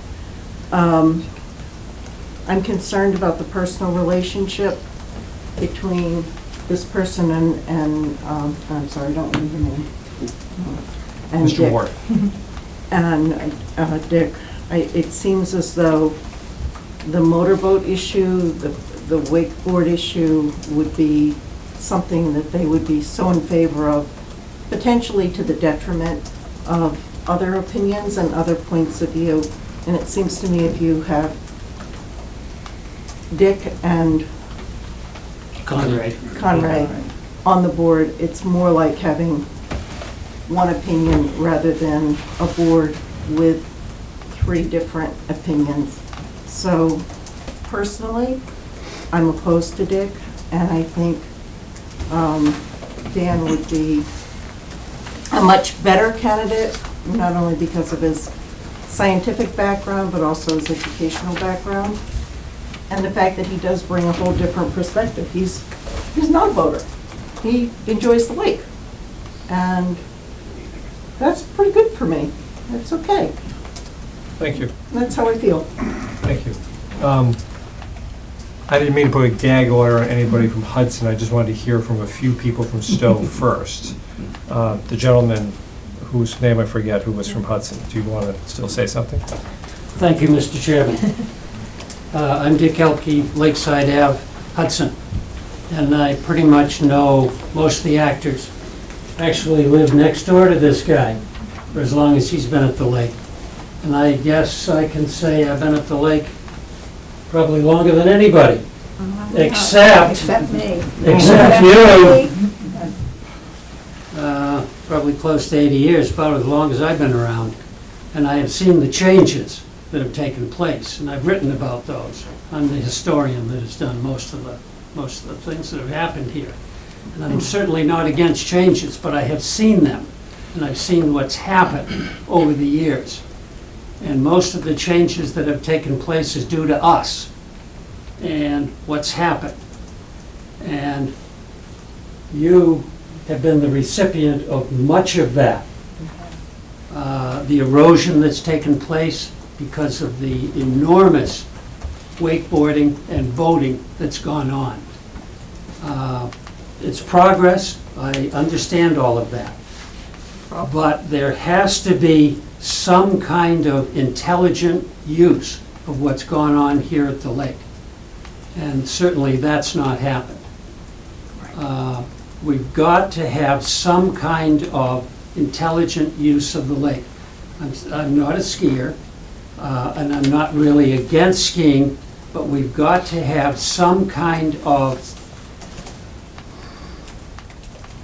intelligent use of the lake. I have a small boat, I boat, but what's gone on, and increasingly big trees are tipping into the lake. And if you go around the lake, as we all do, you can see what's happening. You look around the lake and the 100-year trees that we see are tipping into the lake, and that's increasingly going to happen. It's crazy, and it's the homeowner's problem, and that's going to continue to happen. And I don't know, we've just got to deal with what's going on with the lake. And so, sir, you're expressing a preference for which candidate? For Dan. Okay. To help us work our way through this in an educational sense. I was a teacher for many years. I understand that issue and how to deal with that sort of stuff. So I would certainly vote for Dan. Thank you, sir. Thank you. Ma'am? Carolyn McDonald, 76 North Shore Drive. I've lived on the lake, it'll be 20 years in August. And I am not a motorboat person, but I've been going to the meetings for about 5 years now. And the issues around erosion have been talked at the meeting, but nothing's been done because there doesn't seem to be a real understanding of what the power is that the commission has. People aren't setting up committees to explore what can we do around saving our lake, what can we do around the erosion on the lake. You know, the conversation is, well, who lives there and who's doing it? So it seems to me we need to be moving toward, let's look at our lake, what's happening to our shorelines, what's happening to the lake itself, but that's not what's going on. We get into fights over how close boats are to shores, and that's not the issue. The issue is that we have a beautiful lake that is used by a number of people in various ways, but we have to use this resource in a safe, healthy, constructive way, and we're not doing that. And I'm favoring Dan over Richard. Richard has in the past been part of a group of voters that just want to hang on to, I don't know what it is, but it's this desire to control how the lake is being used by the boats alone, without really an understanding of what the boats are doing to our lake. You know, and I'm not against people voting and getting in their motorboats and skiing, and you know, I skied as a child. I understand the desire to do that, but you know, that's all I have to say about it. Thank you. Mr. Chair. Mr. Burke? May I be allowed to ask a follow-up question for this last speaker? Sure. Sure. I need his permission. But I thank you for your permission as well. Does the use of the boat have anything to do with the erosion that we've been hearing about? No, I'm talking... No, let her talk. My personal opinion is that we're experiencing changes in our weather. And we're experiencing widespread, I don't know how to say it, but extreme. So I think our weather is doing that. But also the types of boats that are coming onto our lake is really damaging our shoreline.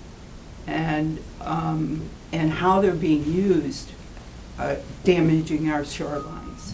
And it's destroying property. How do we know that? Well, we own 90 feet lakefront. Yes, sir. And there are boats that come, and the waves that hit our property, when they come close to the thing, they're knocking the stones into the water, they're eroding the shoreline on the other side. We have to do a lot of work. When we first moved there, that wasn't happening. There were less motorboats on the lake.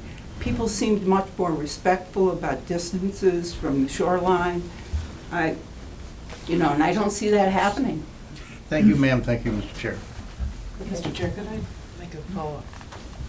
Yes, and then I'll go to the I'd woman. like to Nope, make just- this quick, ju- which is- No, just one second. Let me, Okay. let Ms. Fresha say something. So as a member of the Conservation Commission, I'd like to comment on erosion on the lake. We are increasingly having applications to rebuild retaining walls, and I'm sure that that's part of living on the lake, is that the walls become old and need to be repaired. But recently, the requests have been to build much more robust structures, and there's been a lot of discussion about what types of structures will withstand the increased wakes that are hitting the shores. And I'm not sure there's definitive answers yet on what the best structures are, but we recently had an applicant build a structure that was more robust than originally discussed, and there was a real, that person in the permitting process that we went through with that applicant was very complex, because they felt so strongly that they could do the right thing to improve their property and save their shoreline. And they seemed to make an emotional decision to build something fortress-like. And I think this speaks to what is happening, that people feel bombarded, and they, especially steep properties, feel that their whole yard is going to cascade into the lake. And there are trees that are undercut, so I've said enough, but it's a real concern. Thank you. I think that was helpful. This young lady over here. Thank you. I'm Kay Ludecki, Jackson Cottage, 68 Pine Point Road. And we're on a point, kind of. And the shallow end, our wall is newer, probably put in the 30s. Our deep end was put in 1922, and it started crumbling, and we got big erosion in 8-10 feet, pulling the dirt out. Trees bending. Boy, oh boy. I'm a kayaker. We have a sunfish. I'm getting old. I haven't taken it out.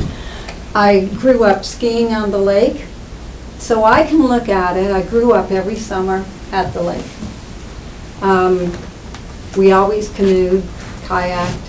We always skied. By the time I was maybe 12, you were slalom skiing. So I don't really see an increase in boating. It is the wakeboard boats that are absolutely killing us. Our front end wall is about that high. It would slap over the wall, over the little summer house that's sitting there. Some of the waves would come over the top, as you sit there. And it's like, holy cow, that's a bay boat. That's a bay boat that has no business being on our lake. I wish that there was some rule governing the size of, powerful boats. If they want to wakeboard, then go to a big lake. Go to Winnipesaukee. Move to the Chesapeake Bay. But Lake Boon, you have to be kidding. Anyway, erosion is huge. And right now we're being told that we need a holding basin because we are low. Well, folks, we are lower because we are summer. Year after year after year, everybody fixes their lawn and adds dirt. Neighbors have mounded up that high since what? The late 70s, the 80s. We couldn't find our marker. So anyway, we started digging with the cooperation of renters next door, and our land was under about this much dirt that had been piled on. So what I'm seeing is people going up. We're doing nothing. We're getting all the drain off now, from the right, from the left. we have big valleys, and then we're being killed by, I consider wakeboard, I just say the big boats. We see them, we know who they are. It's not boating, boating's fine. It's just, boy, those waves come just hitting in, over the docks, Ma'am, over everything. I think we get your point, I should probably. Okay, thank you. But thank you. Further comment? Can I say one more thing? Let me see if there's anybody new. I was In the going back. to say something. No, standing in the back, then you, Teresa? David Sawerski, 178 Park Road. I'm a resident of the lake, young resident. I've only been on the lake probably 50 of my 55 years. Yeah. I've seen a lot of erosion that these people are talking about, which I understand, but that is also, the lake is a recreational lake. There are people that use it skiing and stuff, which should be done. But then on the other hand, we do need to protect it from erosion because, like Dick mentioned, there are trees leaning towards the lake and they're inevitably going to fall in with all the erosion going on. But what can, this meeting is about the Lake Boon Commission. Is this something that they can deal with, or is this an outside issue that needs to be handled somewhere else? That's a good question. I'm also president of Lake Boon Association, so would like to, you know, any of the candidates, I'm not here to support either one. I think you guys are gonna have a hard decision on deciding on what to do. But we'd like to open up talk with the Lake Boon Commission, if need be, to settle things like this, I guess. Thank you. Teresa, I think you were next. I just wanted to say, I know I wrote a letter, but I'm in support of Dick. He's been a great, honest neighbor, a really good guy, and I think he's going to be great on the commission because he's been doing this for years.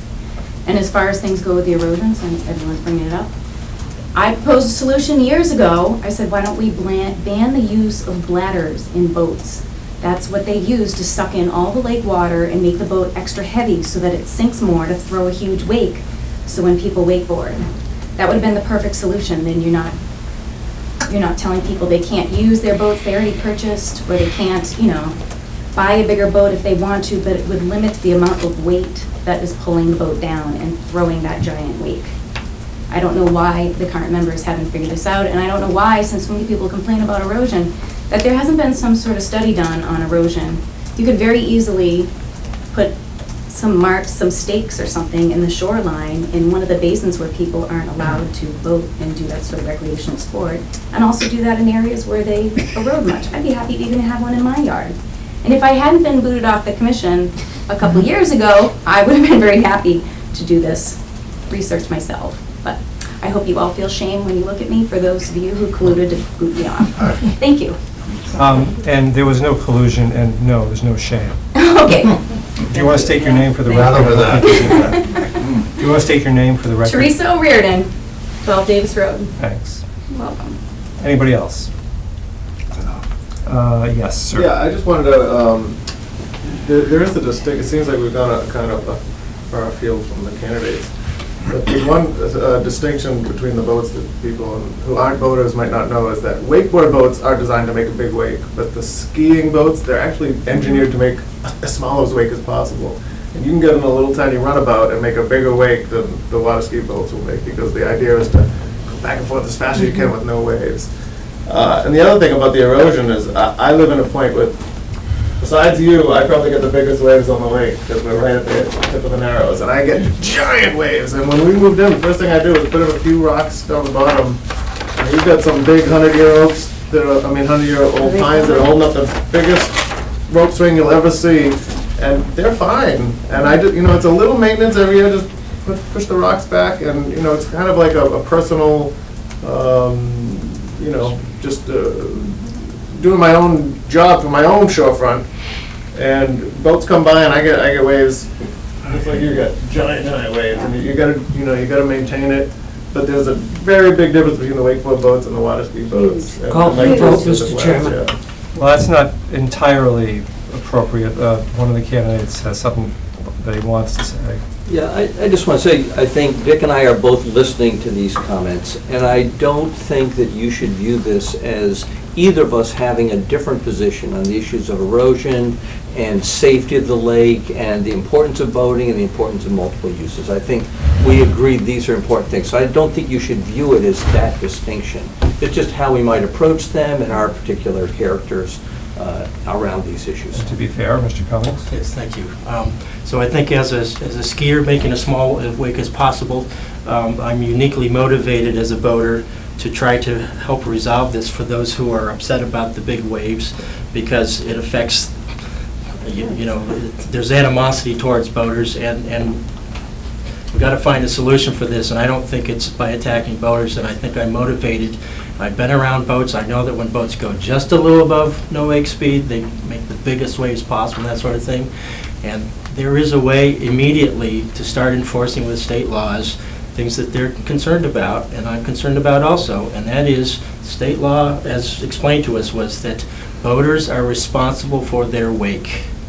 And so that can be used to go and speak to these people. When I observe the surfboarder behind the boat making a big wave, what I particularly observed was that right behind and near the boat, there was a monstrous wave. But since they were going down through the middle of Basin 1, by the time those waves spread out and got to the shoreline, it was not just gentle, I mean, it was more than gentle, but it wasn't any big deal at that point. It's when the boats pull close to the water and then slow down and still plow through the lake near shoreline that you get those massive waves into the shore. And they are responsible right now in state law for their wakes, and we can address that as the commission to go out and speak with them and make them aware that that's something they need to do, to make those big waves away from the shore, so that by the time they get to shore, those waves are minimized. Thank you. Am I correct, the sense of the board is that we have heard enough comment and are ready to take a vote? Yes. Yes, thanks. Okay. Thank you, everyone. That was very helpful, actually. That I thought added a different perspective on several things. Mr. Hawks, you've for a long time been our point guy on the lake. Do you want to add anything? How would you like just to have generic discussion first, or would you like to have a nomination first and then discuss? I was thinking that as our point guy on the lake, you give us a brief, you share your views with us briefly. And then I was thinking that somebody makes a, no, then I was thinking that we would go one by one, people share where they are, and then See what kind of motion and see what kind of motion develops out of that. Okay. In order to be brief, because I'm frequently not, I spent some time laboring at my computer this afternoon. For the record, you said that, no one else. Yes. And for the record, I've been around the lake 70 years, if it counts. No comment. So if we had them all up. Anyway, I wrote out these comments this afternoon, and bear with me, I'll read them, and they're not long.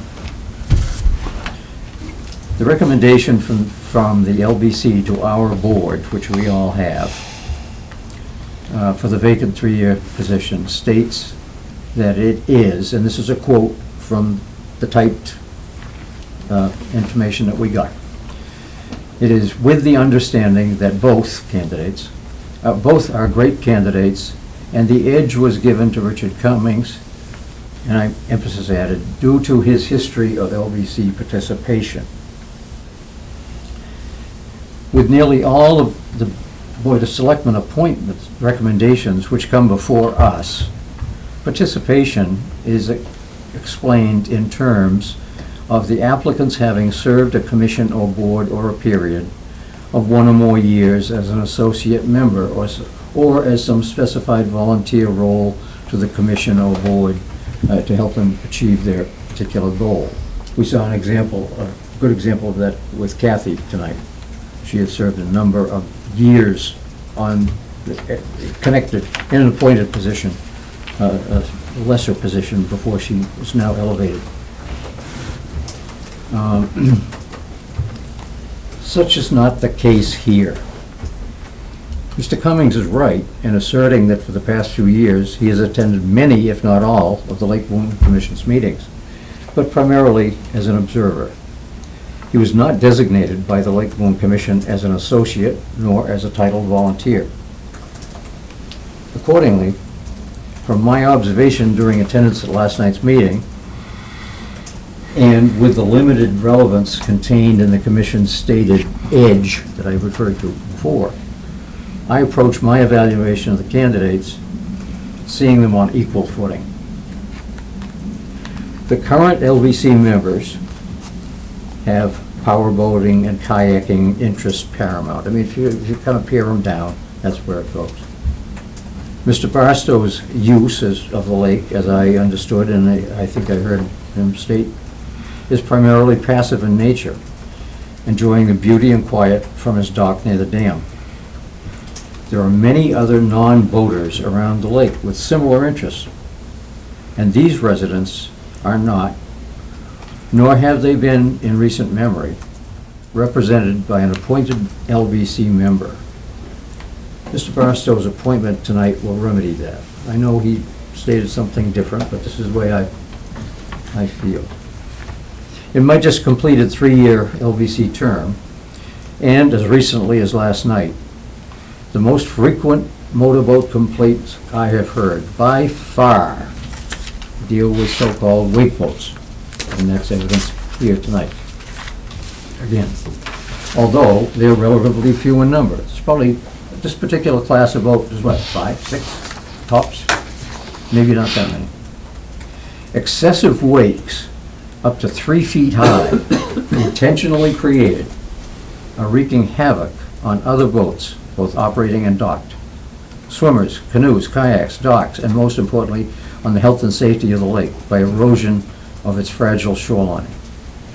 The relevance of all of what I just said in this first paragraph tonight is that a truly representative makeup of the commission will be the best equipped to pursue an effective solution fair to all.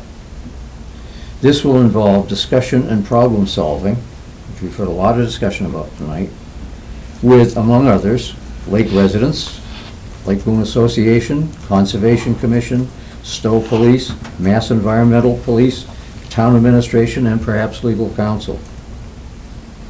I strongly believe that Mr. Barstow is the best candidate to be able to work calmly and collaboratively toward these ends, as well as carry on with the Lake Boon Commission's myriad other lake management responsibilities, as has been pointed out. I encourage my fellow members on the Board of Selectmen to vote for Dan Barstow to fill this 3-year term. Thank you, Mr. Hawks. Mr. Burke? Would the chair consider making our colleague Mr. Hawks's statements that he wrote down a record of this proceeding, and similar to the way that the citizens of Lake Boon have given us their letters of recommendations? Just have to give it to Maureen, since he referred to it and read it, it already is a part of the record under the open meeting law, but it'd be good to have a copy. So let's proceed to each of us stating where we are, and then, probably a motion will emerge from that. Obviously, everyone can count with one of our members not here. We have an even number. There's potential for a tie. Who would like to start? Mr. Burke, I'm going to start with you. You have to start at one end or the other. And you're looking the least reluctant of the two, so. I was trying to look the most reluctant, Mr. Chair. She's got a good reluctant face. You're going to have to work hard. She had you pegged before anything. Look, this is always one of the toughest issues that ever come before us. I don't know why. Well, actually, I do know why. First of all, Lake Boon is a very, very tight-knit community. I wish you guys could make this decision among yourselves. But we're called upon every so often to stick our nose where, quite frankly, I'm not sure that it belongs. Remember that, Bill. Lake Boon is for Lake Boon. I understand that. I respect that. And also, hearing some of the things that I've heard tonight, I question whether this board, and I doubt very severely, whether I have the competency to address some of the issues that were raised. I mean, what's the difference between wakeboarding and regular I just don't have those. Yeah, yes, I know Mr. Hawks will be quick to point out my ignorance in those areas, and he'd be quite right. I just don't know what they have an effect on erosion. I hope whoever is selected will, now that Mr. Hawks has done yeoman work with the other commissioners to make steps towards, made yeoman work with the rest of the commissioners to instituting bylaws that will hopefully resolve some of these spacing issues between boating and whatever. I hope that you'll now turn your efforts to more sustained look at erosion problems around the lake, reach out to the town, to the Conservation Commission, to the Conservation Department, also to seek some state aids and grants to see if that can be done, or stick spokes, as has been suggested, in various basins. I don't even know how many basins Lake Boon has. I don't want to know. I mean, the point here is, when it comes to this, I'm very conflicted. I think both sides have excellent points, and I won't take too much more time. I would just say that normally I would be guided by our point guy for Lake Boon, Mr. Hawks. I have been in the past. On the other hand, I've got a recommendation from two commissioners who are in favor of Mr. Cummings. Normally that should decide it.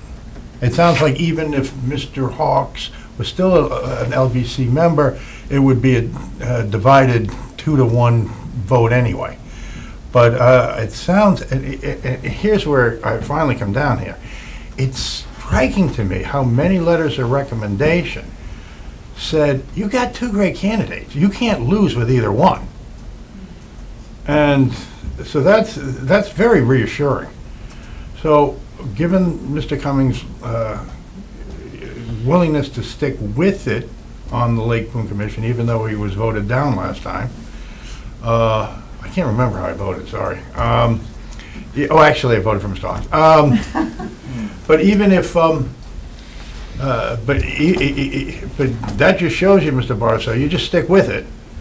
And another year, 2 years, wherever another vacancy comes up, there'll be a chance for you to contribute and be part of the commission's deliberations and work, even if you're not an official member. I hope they would make that kind of opportunity available to you.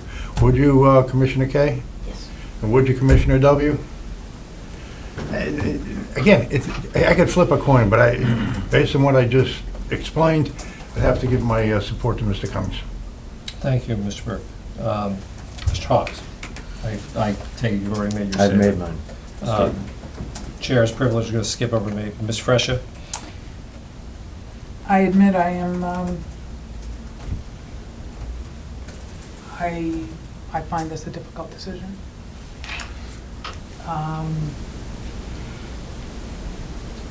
It occurred to me that I would have asked one more question, which is that Mr. Warp has expressed a need for help in a variety of ways, and it's not clear to me. I understand how that could be useful coming from a fellow commissioner, but I wonder if you could have a buddy that would support you in a variety of ways who is not on the commission.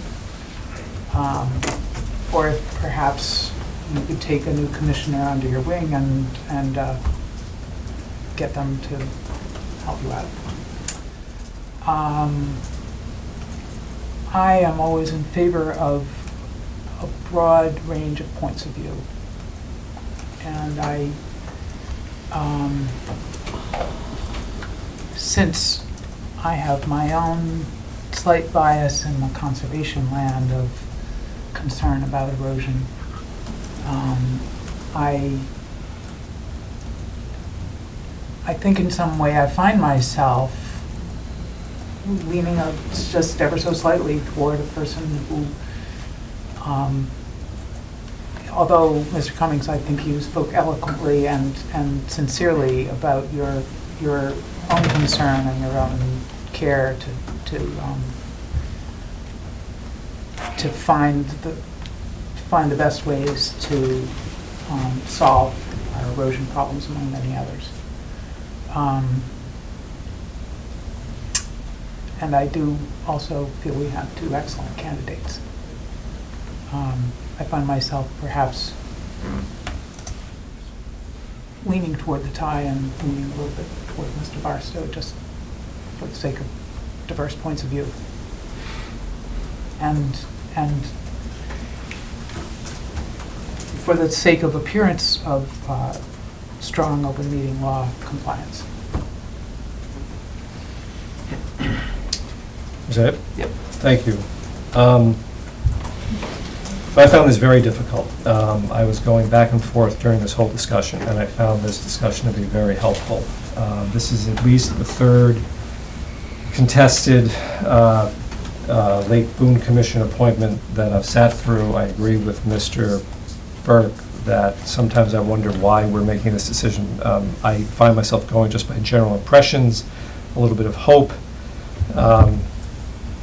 I do have the impression that some of the issues on the lake have mitigated, especially those around enforcement. Nonetheless, I can tell even from this discussion that divisions between, let's say, active recreators and passive recreators persist. The discussion brought that out. You also, from this perspective, you can see people's faces while others are speaking, and that's always very informative. So I come to the table with a bit of a preference for a passive recreator because I have the impression that their voice hasn't always been heard and that there has been a dominant culture on the lake for a while. I have the impression that that's changing, but not changed. That is the preference that I start with. This is the second time I've seen Mr. Cummings, though. I remember him from 3 years ago. I find him impressive. I believe him in several of the things that he said. When he says that he would, there was some discussion about his relationship with Mr. Wharf. He said he would think for himself. I believe him. He raised a good point. These are my words, not his, that maybe the best way to smooth over animosity with power boaters is for a power boater to try to lead that change. That's a kind of Nixon go to China kind of approach that's interesting. And of course, it's definitely a plus for him that he's applied before and that he has attended all the meetings. I will say that I disagree strongly with Mr. Wharf that the open meeting law issues raised by two people socializing on a three-member commission are pretty easily dealt with. That isn't true at all. I mean, just this weekend, I was checking up on a colleague on this board who was under the weather, and thankfully we're not a three-member board, because even though our wives were present, and even though we had plenty of other stuff to talk about, you can't help but start talking about business a little bit. It's just the gossipy side of it. And again, Mr. Cummings makes a good point, and I believe him that if anybody can probably make a go of it, he can.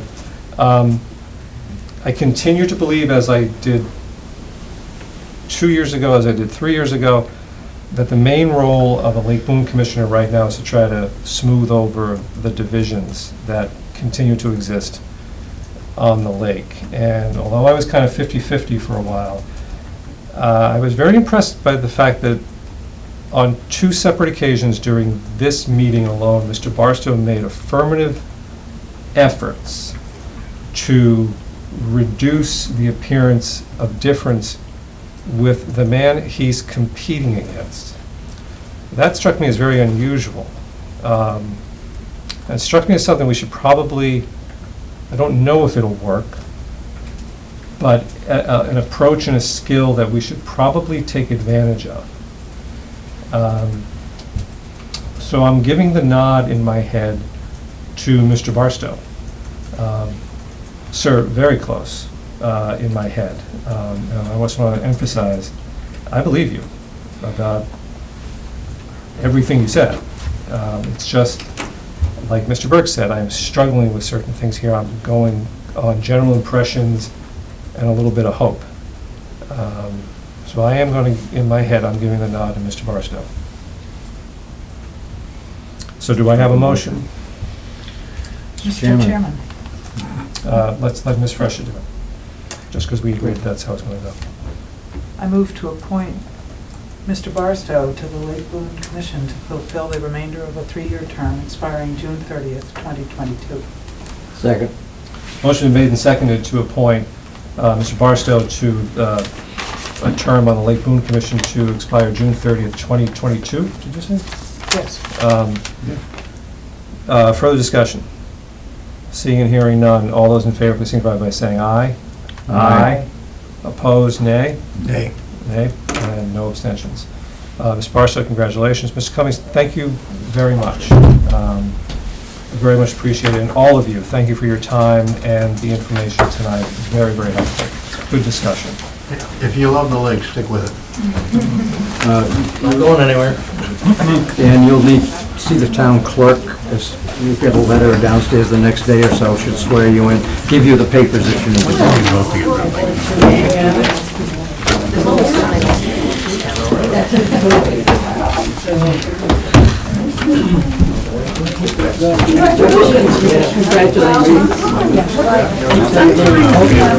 What do you get mentioned? Not quite. So if I could ask that any conversations go out the hall so we can continue with our meeting. In the back, please, can you take it outside, so we got business to do. Thank you.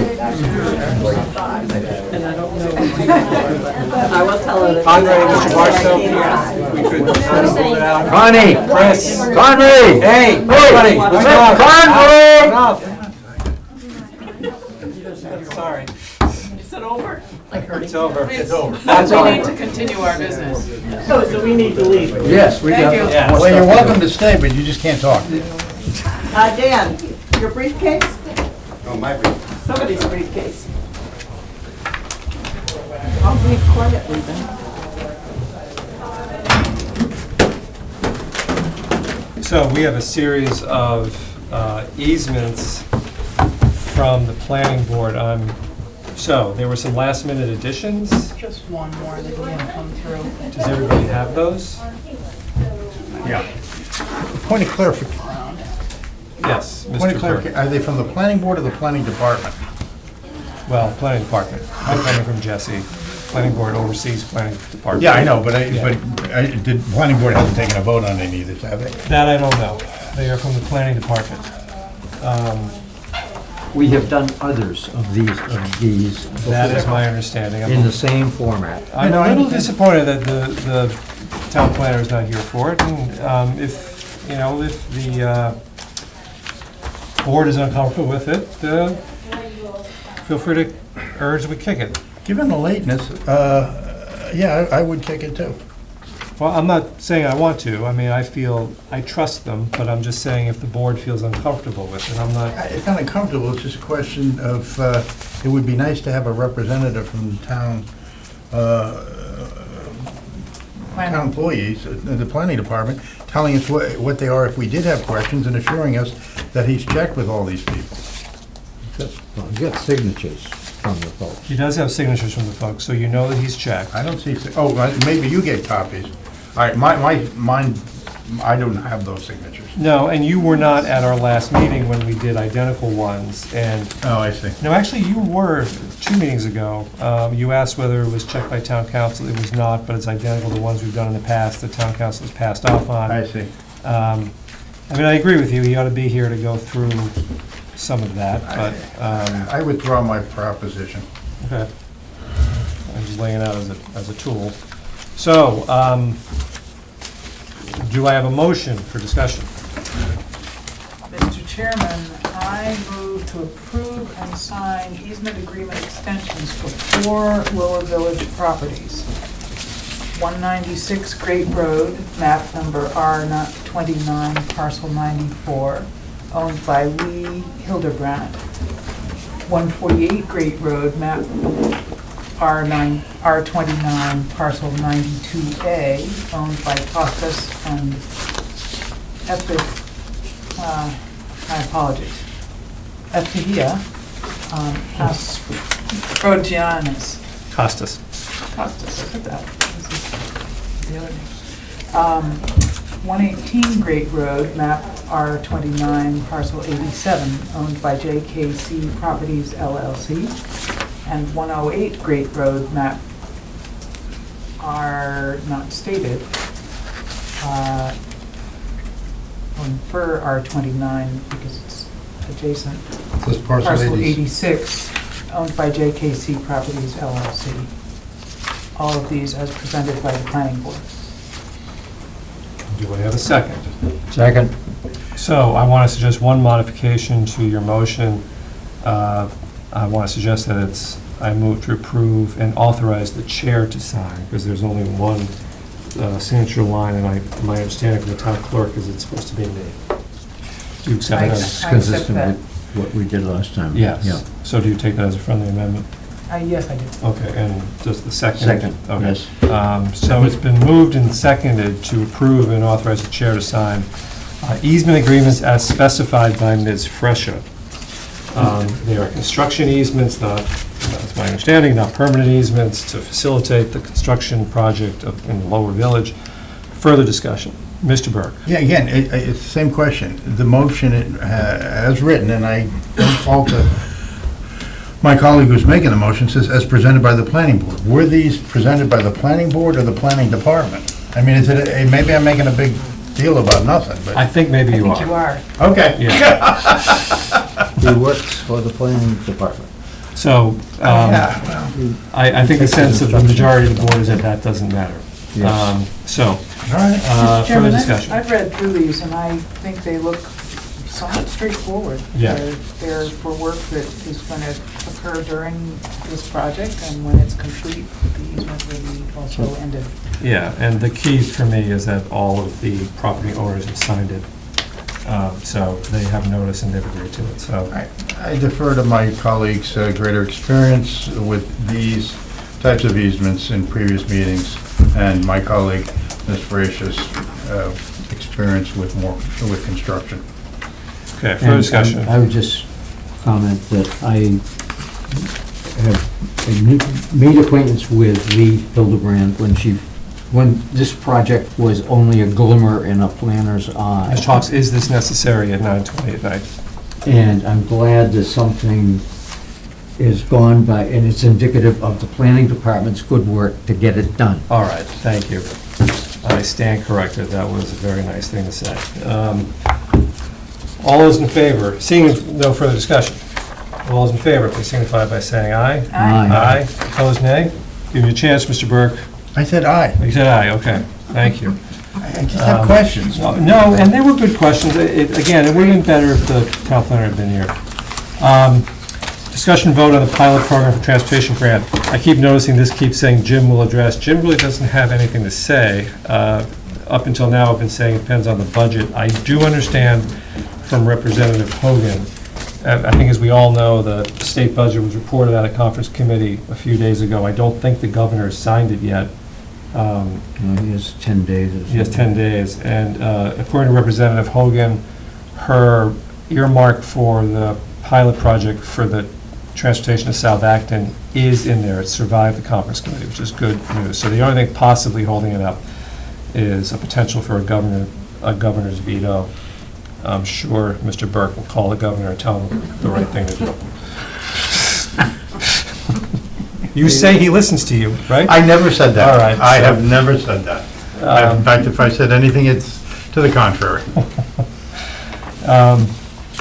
So that was good. And now, actually, an important topic to take up at this hour.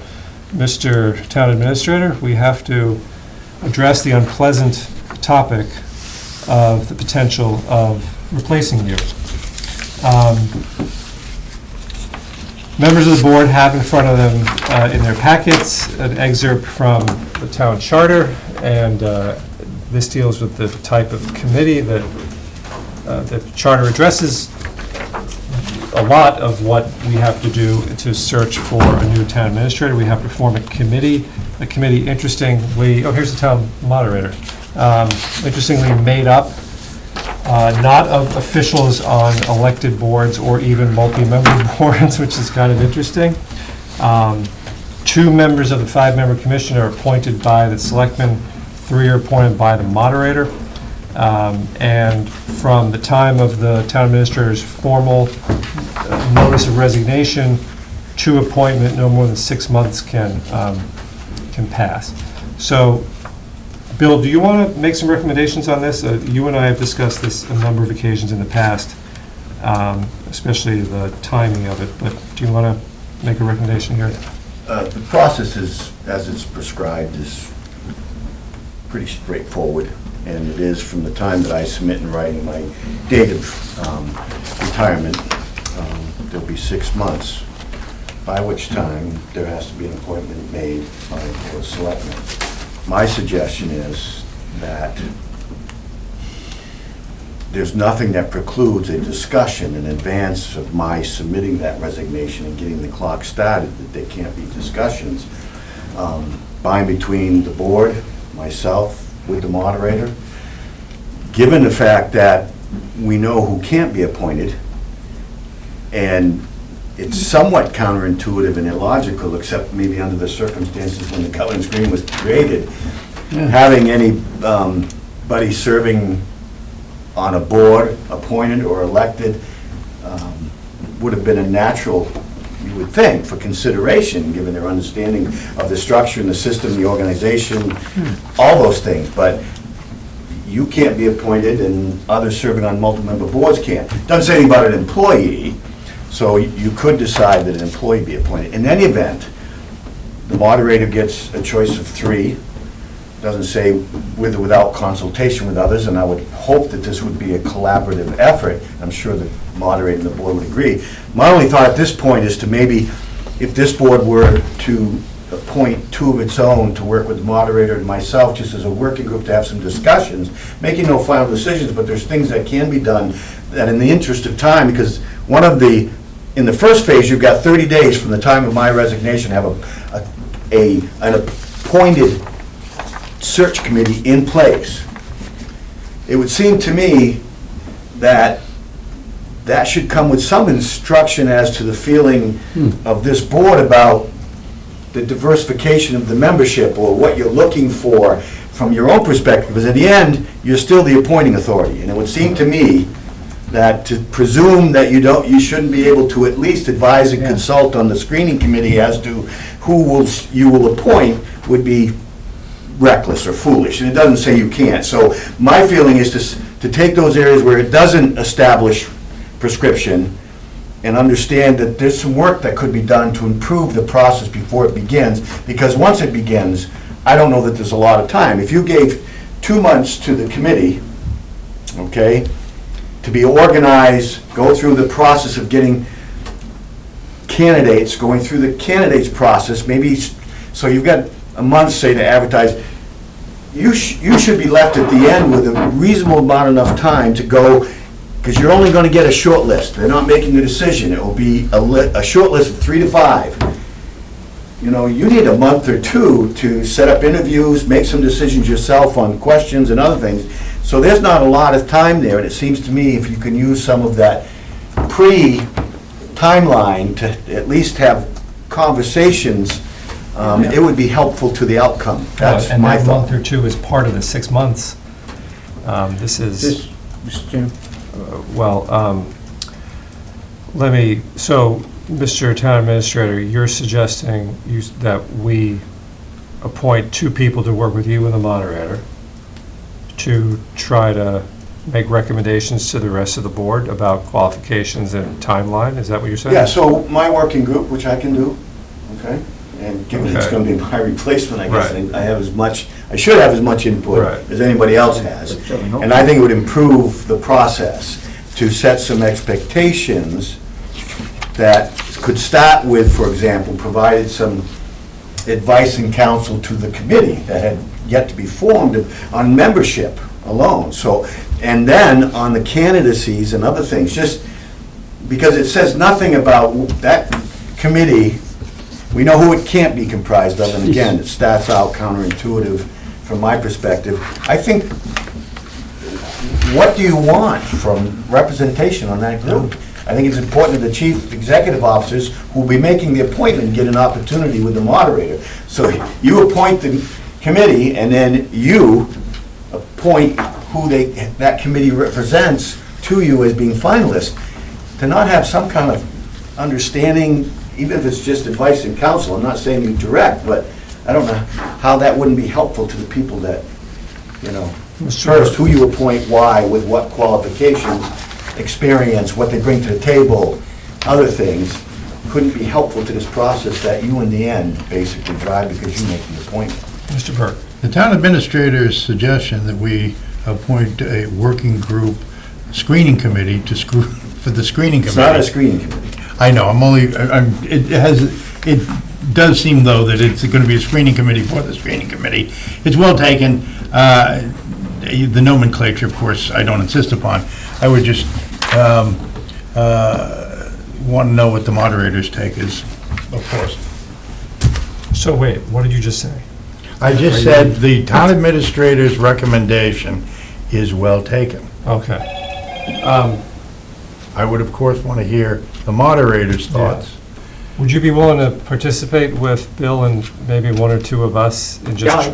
Yeah, I'd be very happy to. In fact, I was, since the subject came up recently and you had mentioned that you wanted to chat with me about it, I was thinking at the very minimum I need to sit with Bill and come up with a list of potential candidates that we want to reach out to. Right. And Bill has the most institutional memory of town officials who would understand his job.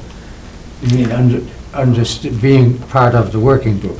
Pardon? Yeah. Yeah, well, being So part of I was thinking already right. that I'd need to be sitting with Bill Yeah. and Selectmen. I mean, I'm assuming that the actual appointment of this committee, although maybe I'm wrong, I'm assuming we post it and anybody can apply, but given the importance of it and given the extremely tight timeline, I'm assuming we need to do a little bit of recruitment. In fact, I want every member of this board to think about potential candidates who meet these very strict requirements and forward them to Bill to avoid any kind of open meeting law problems. The other thing that I really think that we all need to start thinking about while Bill's putting together his working group is what kind of town administrator we want. Well, just let me, because Bill and I have talked about this a little bit. The job description is already set. It's in the charter. It's in the charter. What's not set are the qualifications and the type of person, and it's really important. I mean, do we want a person who has been a town administrator or town manager elsewhere?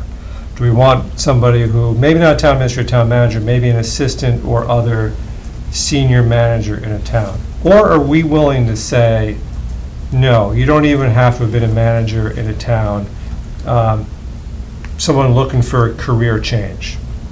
And those people, disaffected lawyers, become town administrators every day. Where are we on that spectrum? I don't know.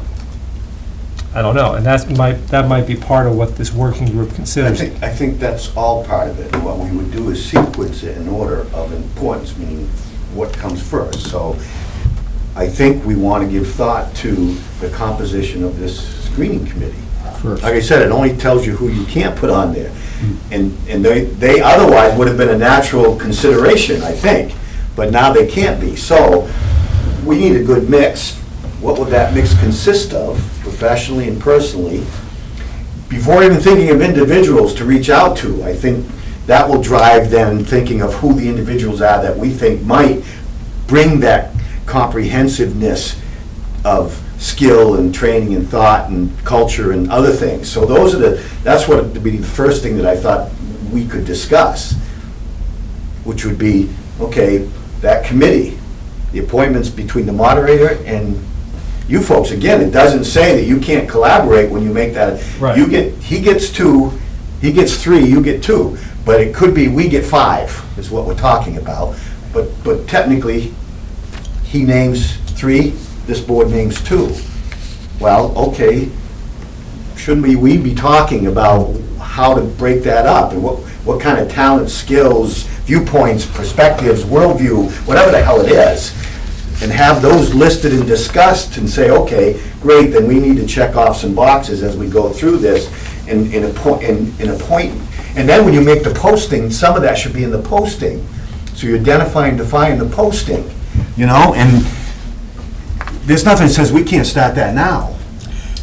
And I guess I'm suggesting we do some of that. Then why don't we get your working group together? I'm assuming whatever your working group concludes gets brought back to this whole board. Yes. I want to make clear that David reached out to me at town meeting, I think at the first session of town meeting. He was aware of this provision before I was, and he offered to collaborate on it, and I very much appreciate that. I think the whole board does. Just want to note that this charter provision obviously shows there's a certain amount of distrust of the Board of Selectmen back then. You think? Well, no, I don't think so. I think we're the ones who are going to do the appointing. Well, I can that's true. understand. So minimize us in these, I don't know. They said any elected body or multi-member board. Well, yeah, and to have nobody, it just So shows nobody a from the whole. planning board, no one from the Board of Health, no one from anywhere. It shows a The certain amount of Conservation distrust in Commission. anybody who's involved. The only in it. one person around that is not appointed is him, and he's appointing. But in any event, that's what it is, so we don't have to discuss that. But Yeah. I think we need to begin to discuss the nature of the professional and personal qualifications and attributes of the composition and see that we get a breadth and comprehensive coverage, because we only got 5 members, which I like, I'm not, but you got to make some good choices there. Mr. Hawks. I think so. 2 questions. I'm not asking you to put the absolute date on it. I think you have, it's out there somewhere. When roughly is the On or about trigger? August 1st of next year. So what I'll do, and in 11 fact, I could minus- time some of that towards the progress we've made to 6 see is where we are and 5. say. May. And the other thing is, you don't, and this is something Jim and I talked about briefly, but, because I'm in the profession, and you probably haven't been in it yourself, but just think of your own profession. You don't want too much time between making the appointment and the start, because the finalists have to be interviewed in public. So wherever they're employed, if it's somebody else doing this job, they're pretty much done. If we, once they're interviewing and they're chosen, their employer's gonna know.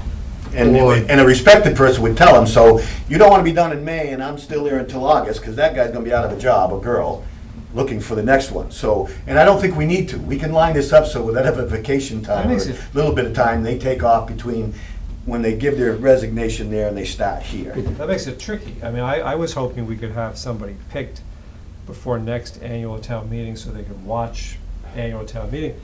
But if they're not ready to go on our payroll until August, they're gonna get fired.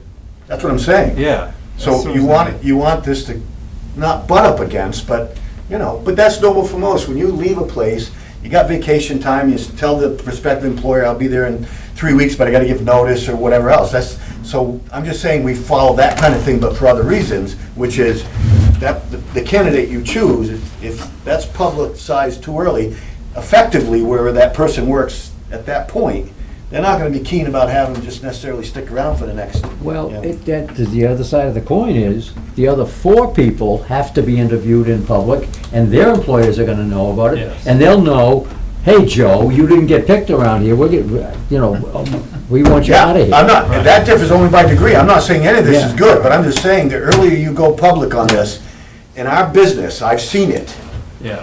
okay? That's all I'm saying, so let's nudge it. Mr. Chair, Mr. Burke. perhaps these are considerations that the screening committee for the screening committee can take under deliberation when that group is set up. Yeah, I think it's a good idea. I think we've come to some consent. Well, Ms. Fresher, you haven't said anything. Are you okay with this? Yes. Okay. I think we've come to consensus that the idea of a working group to talk about the qualifications for the screening committee members is a good idea. Mr. Walrath. So partly related to the working group, but it would be very helpful for me, both as part of that Bill and the chair both have mentioned, that your board as a whole, the earlier you can get that, what kind of town administrator you're looking for next will certainly be helpful to me in interviewing if we are lucky enough to get more candidates for the search committee than we have people, because obviously I want to appoint people that are going to support the vision that the selectmen see for the town administrator.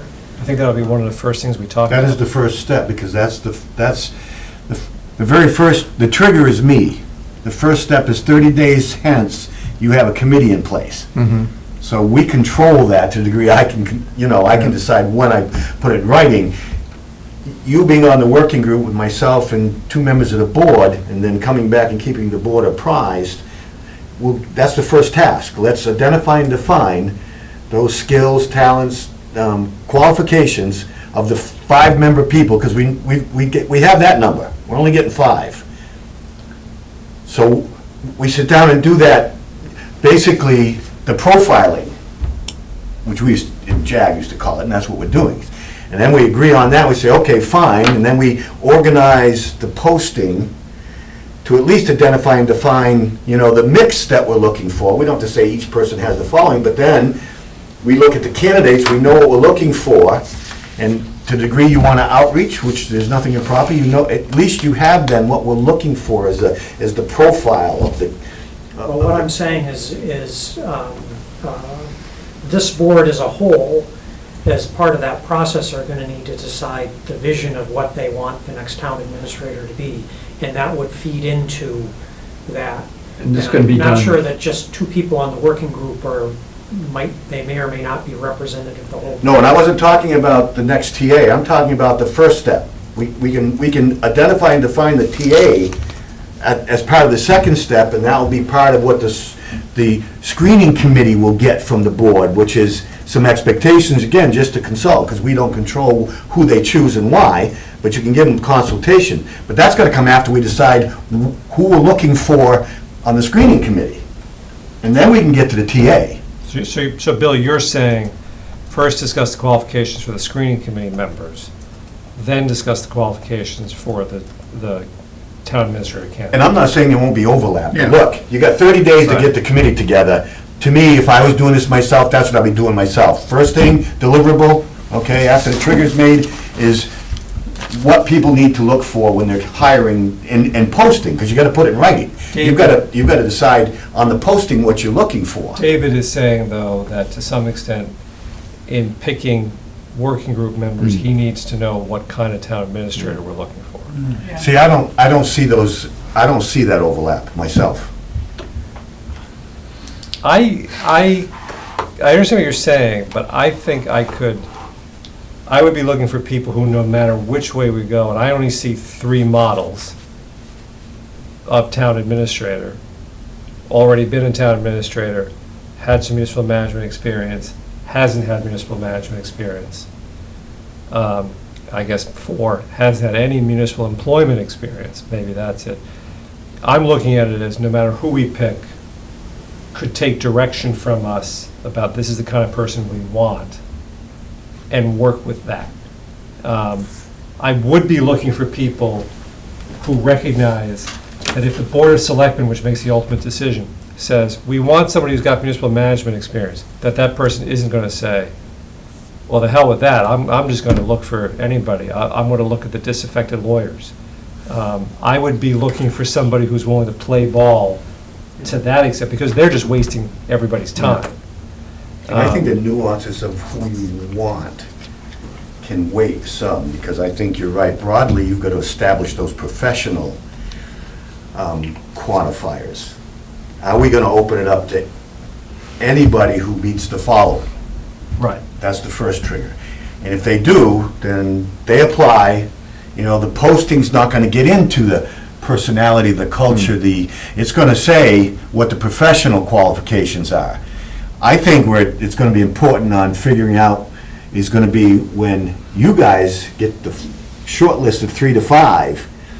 And then some of your questions, if it were me, would be getting to some of those cultural issues, personality issues, expectations with regard to how we do business here and have, rather than trying to establish that up front, because you're not going to be able to identify it in a posting or an ad or anything else. So for me, the posting and the ad for the committee and stuff is going to be about other things. The subtleties they're not any less important, but you're not going to be able to post for that.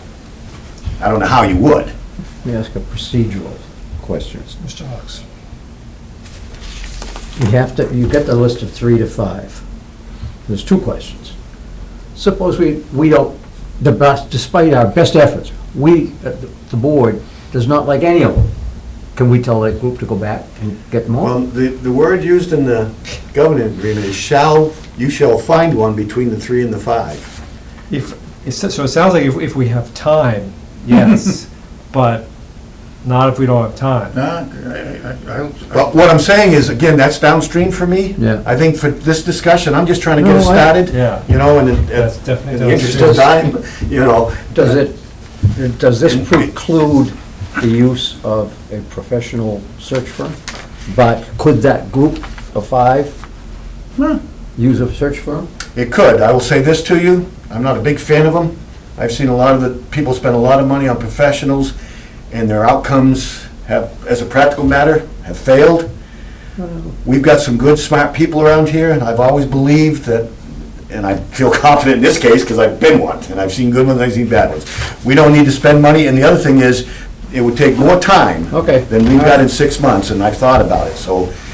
I know several people in the business because of what I did for 30 years, but I'll defer to the... I'm going to go to Mr. Burke, and although this is a very important topic, please keep in mind the lateness of the I hour. promise to be very brief. I agree with the town administrator that we're going to end up choosing one of the 3 to 5 nominees according to the charter.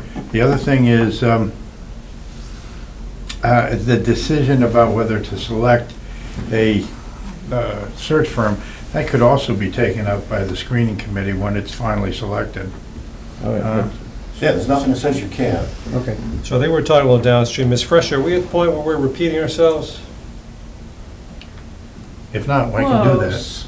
Close? Do you have anything you want to, you're going to become my touchstone on stuff like that. Anything you want to add? I actually want to repeat something, or ask that it be repeated. So, for sake of clarification, we're talking about making up a preliminary working group to choose a search committee, right? So, in part. And prior to that, we're talking about deciding the qualifications of the people we would like to have seek your replacement first. I think we're talking about a town administrator's working group made up of him, 2 selectmen, and a moderator, to talk about the kind of people we'd like to see on the selection committee and individuals we think fit that bill and who we want to recruit. I think we have the understanding that whatever the working group concludes on that is going to be brought back to the full Board of Selectmen. And I think we understand that ultimately the 5 slots are going to be posted so that anybody can apply. We're just giving the importance that we're going to try to recruit people. The working group will also talk about the basic qualifications, level of experience kind of stuff for the new town administrator. And that will be brought back to us. And that will be brought back to the full board. You know, we can't have the full board participate in all of these discussions without invoking the open meeting law on everything. Yep.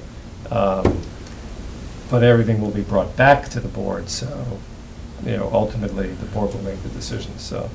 I think that sounds Is that right? excellent. Okay. All right, at the risk of repeating, town administrator's report, is there anything we didn't cover? Yeah, I think there is. Unfortunately, I had a couple that you didn't touch. Yeah. David, just want to say thank you for coming here so late, and I mean, most of all, thank you for your flexibility on that, because, you know, charter gives you a lot of power. As you know, with great power comes great responsibility. And we're not gonna double this out. Moderator does whatever. You guys through now? Yeah. Yes. Go. Thank you. Get him punchy. All right, so the things I hadn't touched on. I just signed off on the construction contract with General Mechanical Contractors of Auburn for $799,600. That's for the replacement and upgrade of our existing HVAC system here in the town building. Trailer got dumped off there yesterday. They're underway. They're starting in the basement, replacing the boiler. You know, they're doing it in phases. We're gonna keep the building open. There's gonna be some discomfort, but it will work. Otherwise, the alternative was less imaginable, which is shutting this building down and finding someplace for everybody else to go and then setting them up. So, we'll get there. The appropriation at town meeting was $850,000, so we're under that. There will be a few things on the third floor that won't get done at this point, but in the future will, in the undeveloped space, for example, to leave enough contingency from my perspective that this will work. There is a community grant that was submitted by my energy working group. I think it was about $170K that if it gets awarded in August will be applied to buy down the cost of this. Yep. I'm also beginning negotiations on the Weston and Sampson engineering contract. As you know, we appropriated $87,000 at town meeting for the design of the corrective work at the Lake Boon Dam. I hope to have that completed soon. I'm also bringing John into that now, given that he's at KP, and I met, not related to this, but a colleague of his is going to be working on the Lower Village, who has special experience in this, met with him, rather impressed with him, see what happens, but my feeling is that sharing the fact that under the charter, it's my primary responsibility to negotiate contracts, but not knowing, again, who the next person will be, I'm bringing John into this now, so that if there's a need to in that transition, they got that kind of backup if they need it, because it's a terribly important function, negotiating tens of millions of dollars in contracts. And I'll just say this, in my own disappointment, having worked for an engineering firm decades ago, the professional culture has eroded in that profession. We saw it in Lower Village, but I'm seeing it in the hard-nosed negotiating that's happening with some of these well-established firms. And maybe because they're well-established and they're wired up to the state, and I know all of those things, they're giving their standard contract. And when you look at it, I won't characterize it because I don't know how I could say it without being disparaging about it. But it's not something that we never would have done in the 80s. The culture there, professional culture, would have never accepted it. And we would have been willing to work up front early on with anything that our client wanted for a contract. It's not the case anymore. And it's been growing, and now I'm facing it everywhere, even with the big dogs and the good ones, and it's just disappointing. You know, here's our contract, by the way, and without even looking at it, is what I used to get from software vendors, which is, there's no protect, I mean, you've seen them, right? So I'm not gonna, but anyway, it's just disheartening. And so in this case, I've got John working with me on one, because I've got a standard contract that I developed some time ago, and I've cut and pasted over the years on it, that gives us a fighting chance to protect our interests, you know? And so I'll even take an AIA contract than some of these guys' homegrown stuff. What's American Institute of Architects. But they've got a wide range. At least they recognize, understand, and appreciate, and even offer to protect us on our side, the clients, instead of having to do it your own. But I'll get through to that. But I brought John in on this one, telling him my concerns, and we're going to try to do a hybrid between my standard contract and Weston and Sampson, and they've at least agreed to consider. So we made progress there. The last thing I would state is the final numbers from ET&L are in. As you know, we started after town meeting saying that we're going to get a force account, hopefully, with our highway department to lower the cost. We did. I'm comfortable they can do it. It's stone, it's piping OD sizes, and it's a deep hole, but that's pretty much what it is. We'll need a bigger machine than we've got, but we got someone who's cert on it. And talking with Brian and Mike about it. I'm good that we can do it. With that as the primary force account and some other things, which is the back-end loaming of dressing up and some curb work and everything, ET&L adjusted their figure down from $1,808,868 to $1,519,437. That's a difference of $289,430. So that's potentially good news, depending on anything that happens once we get started again. So we'll leave that contingency there, but as you recall, I was in at 460 and 450 for free cash and stabilization and borrowing $1 million. So what I'll do is I'll start with the available funds and try to buy down that $1 million at the end. If we've got any money, we just won't borrow it all. So that will save on, so instead of $1 million, maybe we get out at 800 plus, but not the $1 million. So, but I'm not gonna make that call now because this is just the start of it. When we get into it, we'll see where we go, but we'll start with our available funds so we can start right away. Don't have to worry about the borrowing, but I'll hold off on that that band note, unless the treasurer has to bundle that or wants to with something else, and then if that's the case, we can borrow it, we don't have to spend it all, and then we have it available at the end once the project's complete. You can recapture those funds. I won't be around for that probably, but something I could tell my successor that, look, I don't know what your experiences there is, but we do a lot of that here. We recapture unexpended funds, and many communities don't. So anyway, that's my... So I thought that savings on ET&L was very significant. That's got to be like 15-16%. That's not chicken. That's something. Caught my attention. So let's first good news we've had in about a year and a half. I don't know. Thank you. Good luck getting back to Orange. You're welcome to our guest room, but you might wind up sleeping with a dog. Can't make any guarantees. He's a big boy. I bet he's been up past 11 before. Thank you. Good night. Thank you for the late night. But he still has to get to the veterans. So liaison reports. Mr. Hawks, you had your liaison report. It took up most of the meeting. Wait a minute. I might have something else. Mr. Burke, we'll start with you. I'm going to defer my time to Mr. Hawks. I have some things to talk about. I promised the committee I would talk about, the board I'd talk about them, but I think given the lateness of the hour and the fact that it's the summer, they can wait till next meeting. I'll have even more information to give on that LACAC matter that isn't going to take immediate effect. And maybe I'll have a chance to huddle with those guys. For that abbreviated report, I think you deserve your own certificate of appreciation. Aren't you going to get one? Yes.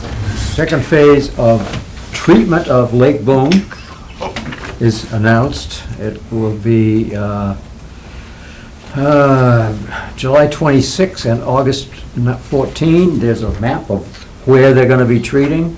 This is known as fondly as Monahan's. Can we show it to the camera, please? It's a black thing, it won't show up very well. This is fondly known to those of us down there as Monahan's Cove, a throwback. This is the third basin here, Hawks residence down here, and this is the stumps. It's the public boat launches down there. There are some restrictions that go along with it. Anybody in this area, do not use the water to irrigate your flowers, because what kills weeds in the lake will kill your flowers. But the dates are in there and it'll be posted, so look for that. Something, if I think of anything else, I'll come back to it, but I think that's it. Very quickly, I heard from a couple of sources, including Mr. Burke, the town of Acton has rescinded their lottery for their reserved parking spots. Instead, they are increasing the prices of parking at the daily spaces and in their lease spots, and they're allowing those who currently have leases to re-up at least for another year. There will, let me finish, there will be an auction for those spots that become free because the people don't want to pay the increased fee. I've asked Ron and Kathy to modify or take down what's on our website. I don't know whether this, I don't know what this is in response to, whether it's in response to the town of Stowe publicizing the lottery or other things, or what. And I think our main avenue right now is the Crosstown Connect ban, to try to get some relief there. I think the chair has missed the most important thing to come out of that decision of action. Here we go. It's almost 10 o'clock at night. What? Hadley will be allowed to keep his... Okay, we really got time for jokes. It's not a joke. The only other thing I wanted to mention is that the Randall Library trustees formed their own building committee. I didn't know anything about it, neither did the town administrator, but Interesting. They formed their own building committee. You remember at annual town meeting, they got $40,000 to do concept design. The tradition here has been that the selectmen form building committees because we have care and custody of all the buildings, including the library, and that every building committee have a selectman, a FinCom member, and a capital planning member. That's been a tradition since at least the elementary school was built 10 or 12 years ago. It's not written anywhere, though, in their defense, so they created their own committee that had, and they posted the at-large spots. The town administrator and I met with the chair of the library trustees and encouraged him to revisit that and explained, how much additional credibility and how much that helps town meeting time to have a member of the selectmen, capital planning, and FinCom. So I expect some changes in that. I do not anticipate being on this new library building committee. I got too much going on, and I'm hoping that one of you will step up and be on it, because I don't want to have had this conversation with the chair of the trustees, and then none of us is interested in being on it. But I can't really do it. So that was it. Good. That's kind of what I had in mind. Ms. Russia. SMOT met last week, and I will say so they're proceeding with they've demolished buildings on what we call the Cornelius property. So that project is beginning to move forward. And an interesting development, a property owner across the street from that Cornelius property, more or less, on Red Acre Road, came forward or approached SMOT and said that they're interested, the property owner is interested in developing their land for affordable, or for dense The land across development. the street. This While you're at small it, lot right? across the street. Really? Yeah, while you're at it, are you interested in this? And SMOT basically decided that one project at once was plenty, thank you. Too much money? So they probably declined. No, it's more a matter of really Yeah.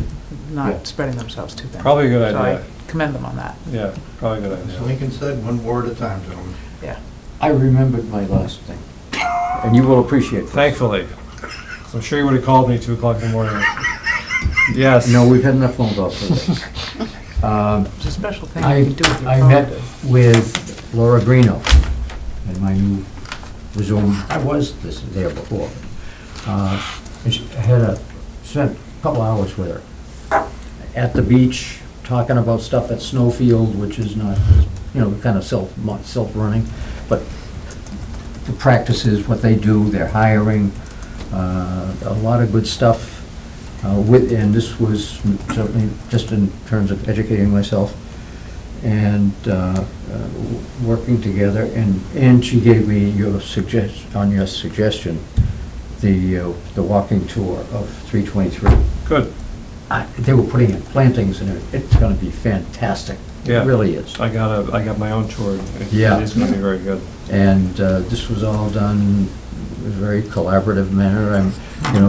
She welcomes the communication. I'm not stepping on anybody's toes. So that's it. Good. I will take a motion. To adjourn.